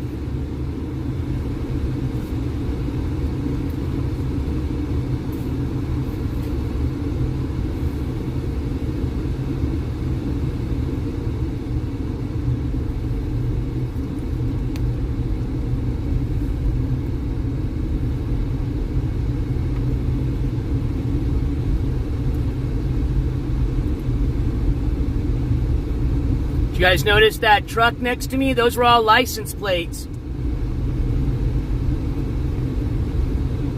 Had a really cool design on the side made of the different colored New Mexico license plates. I didn't even notice that till right now. Alright, yeah, I'm going the right way. Okay, here we go.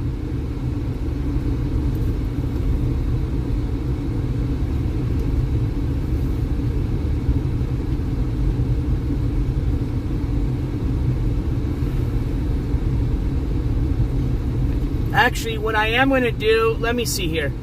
I may have to just use the navigation, which is going to knock the stream off. I can already tell you that. But I'm going to try my best to see if I can find it first. If I can't, I don't want to waste too much time just driving around aimlessly. I'll just shut the stream and then I'll restart it once I get to the museum/art collaboration. But let's try to see if we can find it first without having to put the Navi on.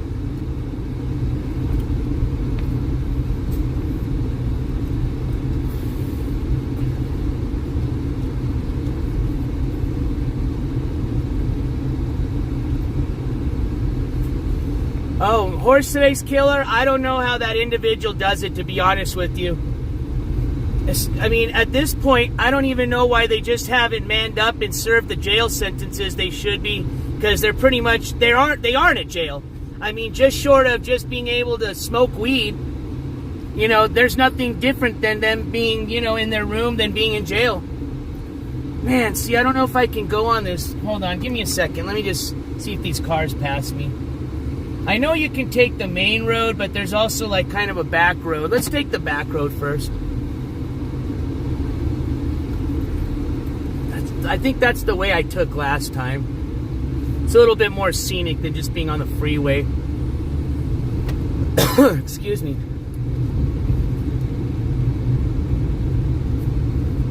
Bye, Laura. You have a great day. And I appreciate you joining me today on the wildlife nature adventure.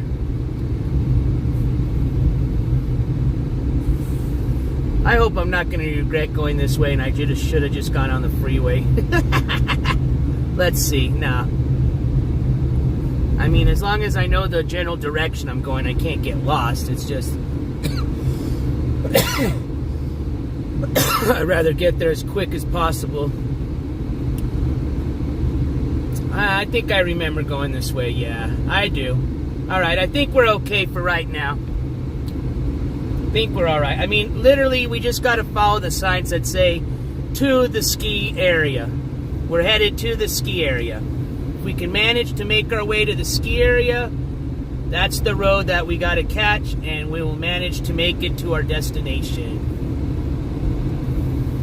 Some nice houses you guys might see back here. Some people, if you got some money, you can live really close to the mountain. There's some really nice houses out here.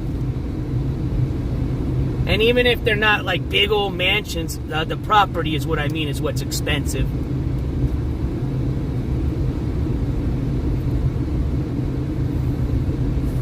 Oh, it's a gorgeous drive back here. It's amazing because you go from like this to the desert, you know, within just minutes. So this is what I really enjoy about New Mexico is, although it is a desert environment, you have regions like in northern New Mexico where you have ski resorts, you have mountains. I mean, as a matter of fact, you can be anywhere in New Mexico, there's mountains. It's just whether you can ski on the mountain or not. Now this road looks like it takes me all the way to the damn mountain. So generally I would say let's just keep going on this road. But boy, if this road doesn't take me there, is this going to take me to nowhere? Golly. Alright, give me a second. There's no traffic here. Let me just figure out my...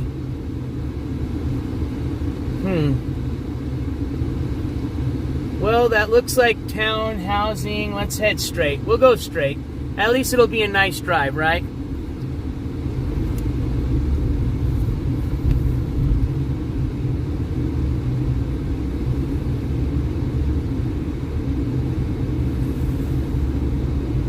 Just Jen says the east, we have a state road. Okay, well, I can't read that much, Just Jen, but sorry. I just, I was stopped and then I went. All right, now I can't read chat, so I'm going here. We're just going to drive and look for signs that say, to the ski resort. I mean, at least we won't get lost. I know where I'm at, general area, but I do want to find this ski resort road as soon as possible. But till then, enjoy the drive.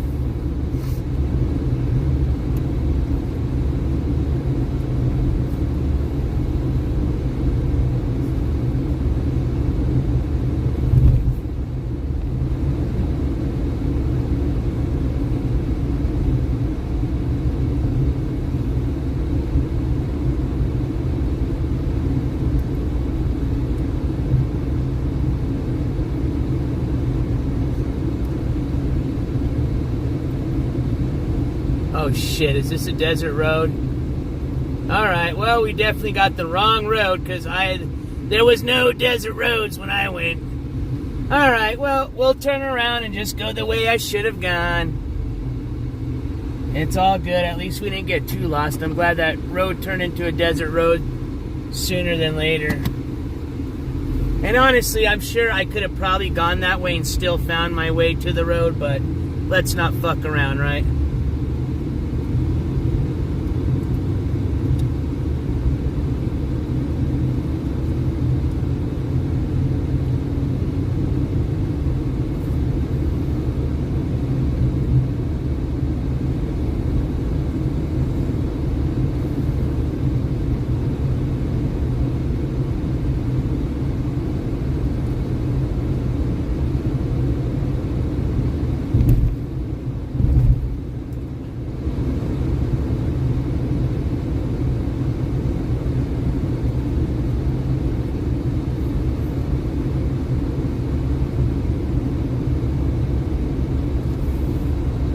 This ski resort road, for some of you, in case you ever do come down to Albuquerque or New Mexico, this same road that we're going on not only takes you to the ski resort, but if you take it all the way, it takes you to the very top of the Sandias, the backside. And they got this huge, like, visitor center with a nice observation point. You can see the whole city of Albuquerque from there, just beautiful. I could just imagine being up there and watching, like, when the balloon fiesta goes on and seeing all the balloons in the distance. That would be badass. But anyways, another way you can get to this visitor center, supposedly, there's also a lot of trails. So there's a lot of trails that you can walk or, you know, essentially hike on that essentially will bring you all the way back down the mountain. It's a long way. It's a pretty rigorous trail, but there is a trail. Some people, and where I'm going with this is, there's a tram. This tram actually takes you, supposedly it's the highest tram in the United States. It takes you from the base of the Sandias to the top. It's awesome. It's a great experience. If you're afraid of heights, I don't recommend it. But once you get to the top, you know, they have their own little visitor center up there. But you can also walk all the way. You can take the trail that'll take you back down. You can take the tram back down, which is the most common way, is just buying a round-trip ticket, so it takes you up. And then when you're ready, you just take the tram down. I think it runs like every 20 minutes. There's a tram going up and down. But the other way is you can hike down, or you can hike to this visitor center and have somebody pick you up. So there's a lot of ways you can make your way up to this, you know, pretty much observation point at the top of the Sandias via the tram, via the ski resort road, via hiking, and then there's different ways you can get down. Have a buddy of yours pick you up at the visitor center at the top, take the tram down, or if you're a G, you hike all the way up, and then you hike all the way back down.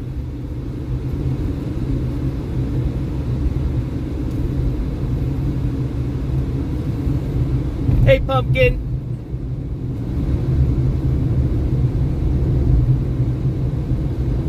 Oh, and speaking of the Balloon Fiesta, I'm kind of talking like people know when it is. The Balloon Fiesta, I believe, is in September, which is a great September, October, one of those months. I'm thinking it's October. No, it's September. I think it's September. I think it's the end of September.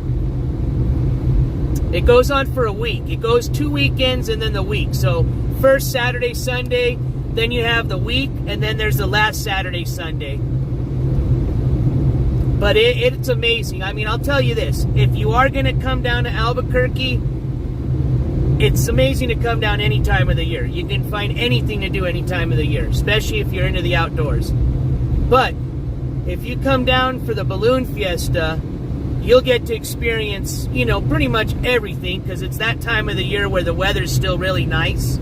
So there's still a lot of the outdoor stuff being done. Hell, maybe you might even be lucky and you're going to come a little later and catch the ski resort, but I don't think the snow starts hitting around when the Balloon Fiesta goes on. So if you're into skiing, you're going to have to wait till a little bit later into the winter. But back to the Balloon Fiesta.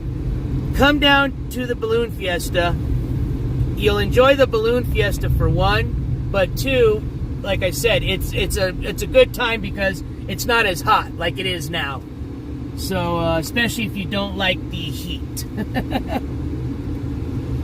All right, so we're gonna jump back on the freeway, and essentially, I think I'm supposed to exit off of Sandia Park.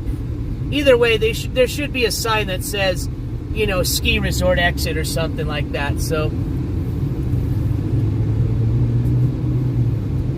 and we're now heading back west. We were heading east originally. Now we're headed west on I-40. So we're headed back into Albuquerque.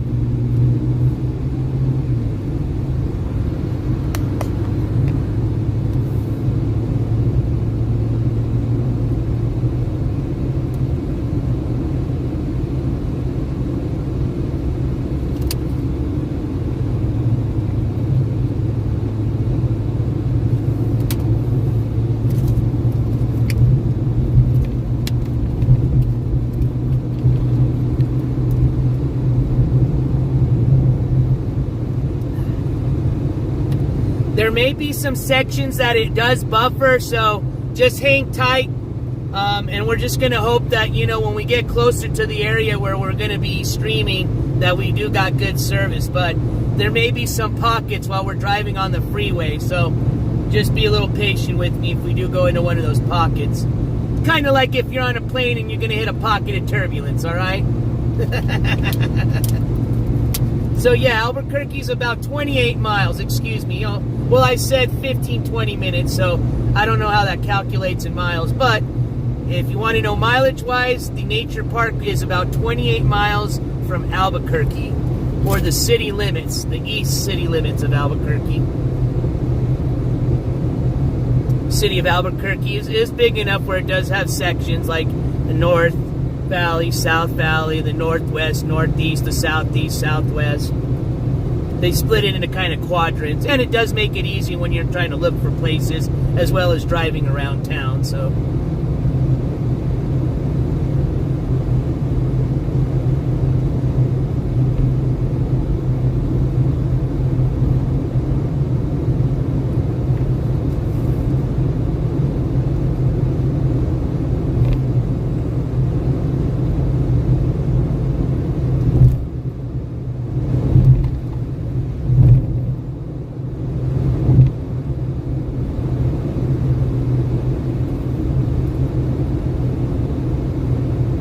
who is your? I'm almost afraid to ask because I think I already know the answer. I think I already saw some people in chat spamming it. But who is your guys' favorite animal today? If you can remember names, I think you guys already know who mine was, right? Bob.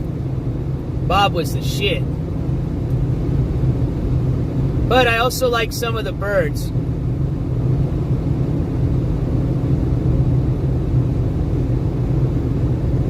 Oh shit, we were supposed to go by the bear. Tammy, I'm so sorry. I totally forgot. I apologize. But I can tell you this, I can guarantee you he probably was still sleeping, because if anything, it was a lot hotter than it was when we first went up to the bear. And, you know, when he was still pretty much staying out of the sun, laying in the shade. So, but I'm sorry, I did forget. I was just thinking, I'm like, I think I forgot something. What was the Kakaraz, right?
And if you guys can do me a favor while we're just chillaxing here on the road, if you haven't already done so, if you're enjoying the stream so far, I'd appreciate a thumbs up. That would be very awesome. It really does help with the whole just kind of way YouTube puts out the videos, you know. The more likes, the more chances your video of getting out there on the World Wide Web of YouTube.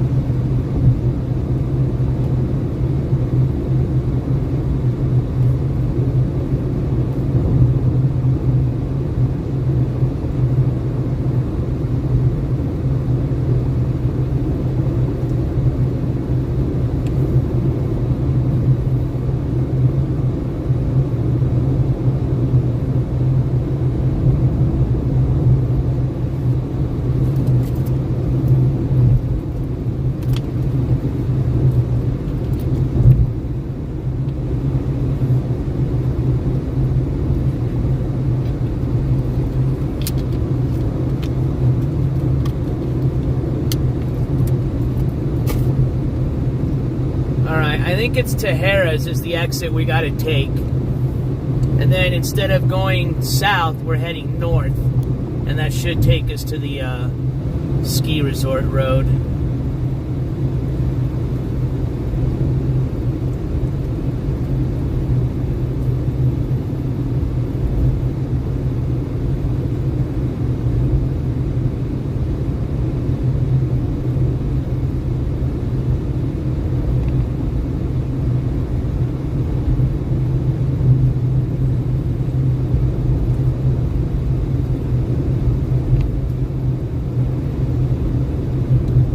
Yeah, well, homie's gonna need to figure out how to get up from his couch first, low-key.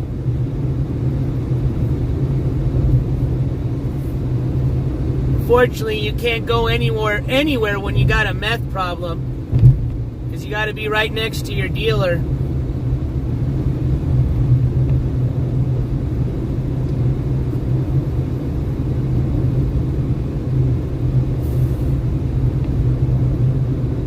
So only IRL you're going to be seeing by that dude is just him sneaking out like a vampire at 3 a.m. to go get some more ho-hos and energy drink and blunt wraps. If you even call that IRL. I just call it him putting himself on camera because he wants to think that if people are watching him, they think nothing's going to happen to him. That's all it is. He's not trying to do that for entertainment. He's just doing it as a way to think he's protecting himself from something happening to him while he's sneaking out like a little fucking vampzilla with his little fucking conehead hoodie on. Can you imagine the way that guy looks at 3 in the morning? Like a little fucking skinny vampire. Fucking just flying around the fucking neighborhood.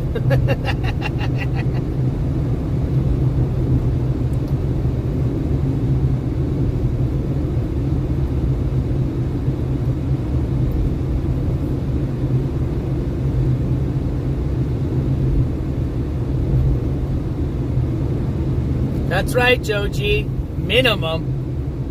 And who do you think's paying for that? Oh shit, I think I just missed the exit. I think I just missed the exit. Nah, we're alright.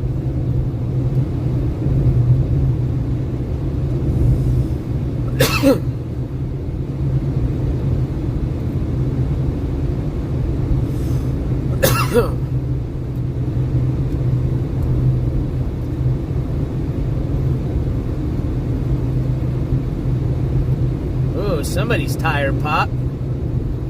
Damn! A lot of people's tires popped right here. Alright, so now we're getting into the Tejeras Village limit. Alright.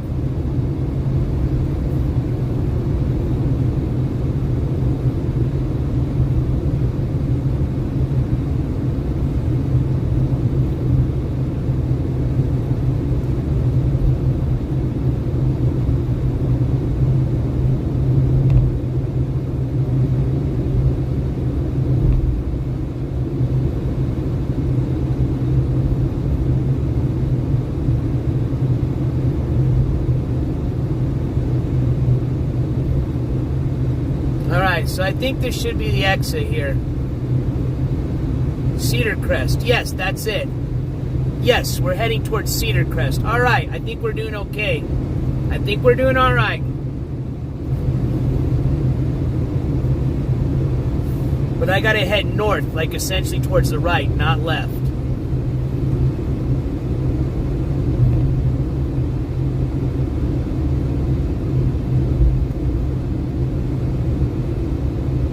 Yes, this is the right way because that's where you get the turquoise trail. Yep. Exit 175, folks. Here we go.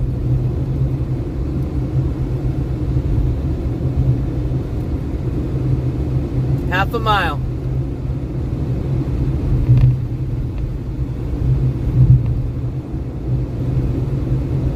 Sandia Peak ski area. Yep. If we were to go south or towards Tejeras, that's where you could get on the old historic Route 66. But we're going to be heading the opposite way. We're heading north towards the ski area. Alright, this is our exit.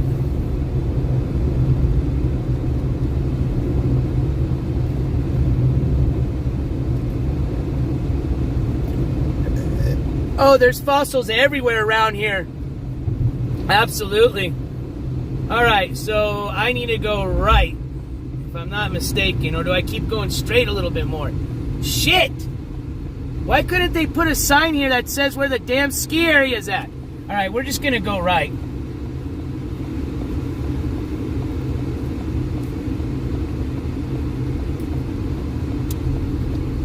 I'm pretty sure this is the right way. If we don't see a sign that says ski area anytime soon, then I know we went the wrong way, but I'm pretty sure this is it. Yeah, because this is the back way to get to Santa Fe. This is a beautiful drive. If you ever ride like a motorcycle, hell, there's people that ride their bicycles. Those are G's. But this is a back way, essentially. So essentially taking I-25, which is the route that takes you north and south through New Mexico. Excuse me. It's a lot to say in one word, one sentence. This route takes you north to south, but you're not on I-25. This would be essentially the back road, or essentially a road that runs on the west side of the,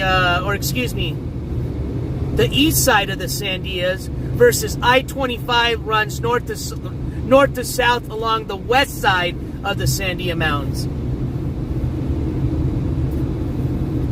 So, long story short, this is a nice scenic route if you want to come from this way and go all the way to Santa Fe.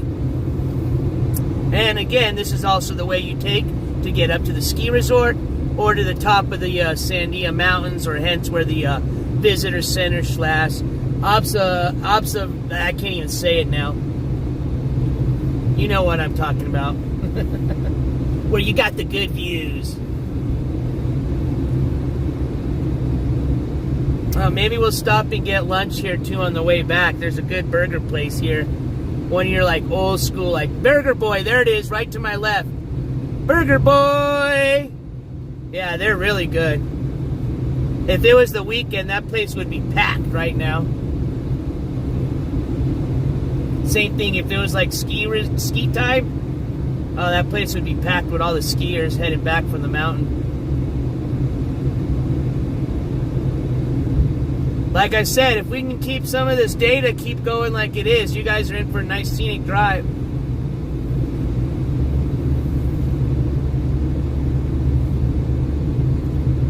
Up to our destination.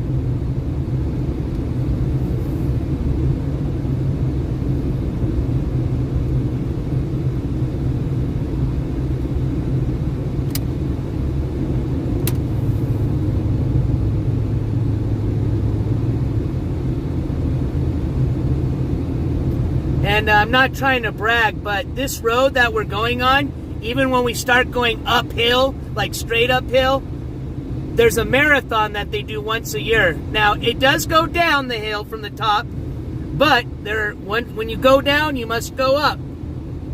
I've already done that marathon twice. 26.2, baby.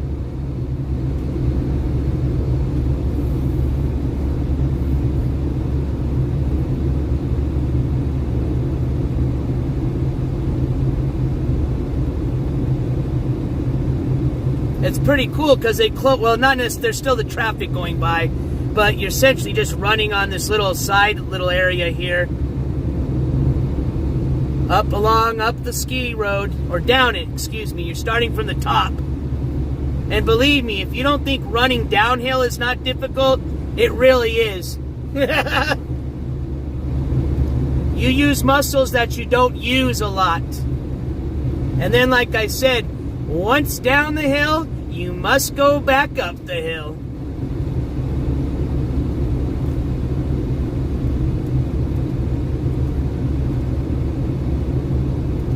That's like I said, I don't care how tubby I look, I'll smoke fucking skiwi, running, jumping, weightlifting, arm wrestling, any motherfucking sport you can think of. I'd fucking bet my life on it.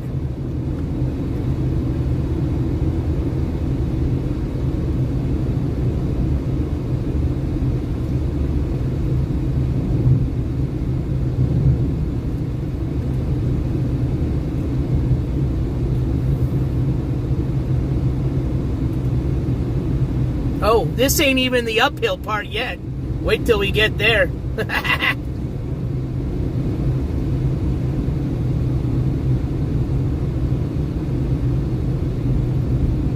Oh, this is all new, this construction. Desert states, you're out there during the day. These people, you know, they work out. All right, I got you. Hopefully it'll stop buffering here in a bit, but like I said, if it gets really bad, then most likely I'll just end the stream and I'll probably turn around. So you guys let me know how it's doing, Super Roofer and mods. But like I said, there could be pockets. Oh, you did, Tammy. Knock on some wood now, Tammy.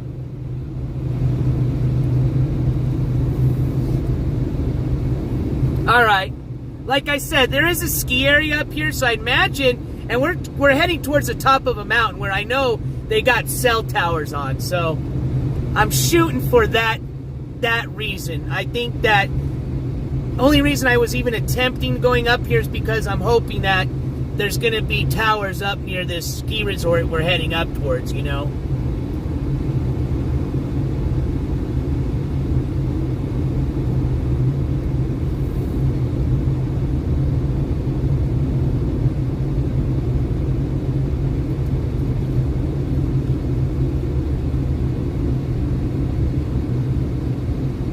All right. Okay, okay, museum left. Museum left. I don't see a left. Okay, left right here. I got it. Wait. That says do not enter.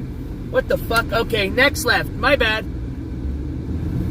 Well, they should say something like that. Hold on. Here we go. Ski area. Here we go. All right, y'all. Enjoy the drive. I hope we have data because it's a beautiful drive.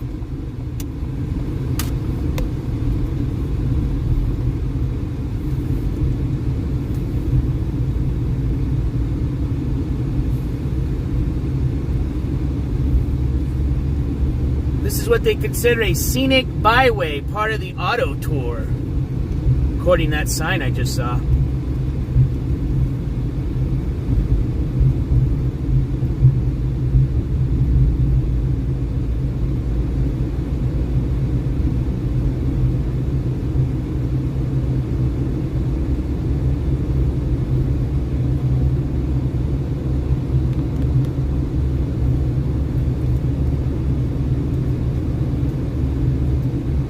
Oh, it's gorgeous. We're heading right up to, like I said, anywhere you see a ski resort, especially in the summertime, it's going to be gorgeous, you know. You're obviously heading up the mountain, so it's a gorgeous drive. Now, we won't be going all the way to the top because the museum's going to be halfway there. But this was part of that marathon I was telling you about, where once we start going uphill, just like I said, I wasn't... Now, the parts that we were going downhill, or uphill now, those are the parts I was going, hold on, how's it work? I don't know, but there's a lot of uphills is all I'm trying to say. But there is also a good majority, which is the downhill part. And this is the part that, so while we're going uphill, I would have been running downhill on this.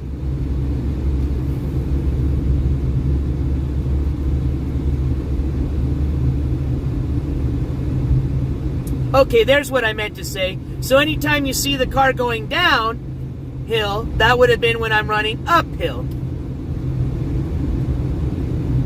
I'm telling you, it's my lucky day. I better go play the lotto because I've never been blessed so well by the data gods and the streamer gods.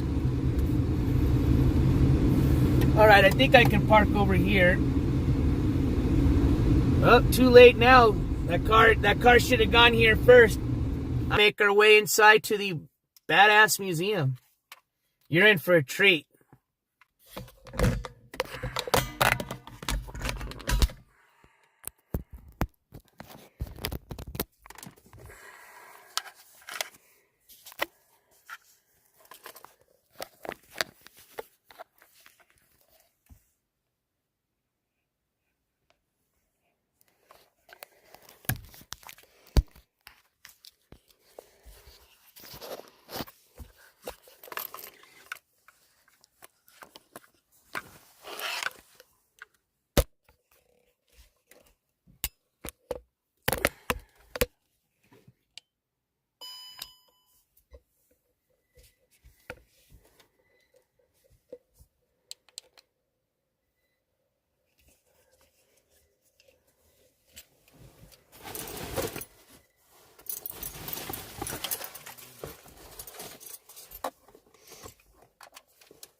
All right, you guys.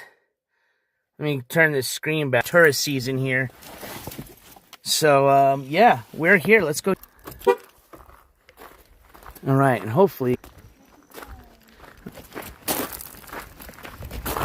inside the museum. All right. Check. Oh, there's a trash can.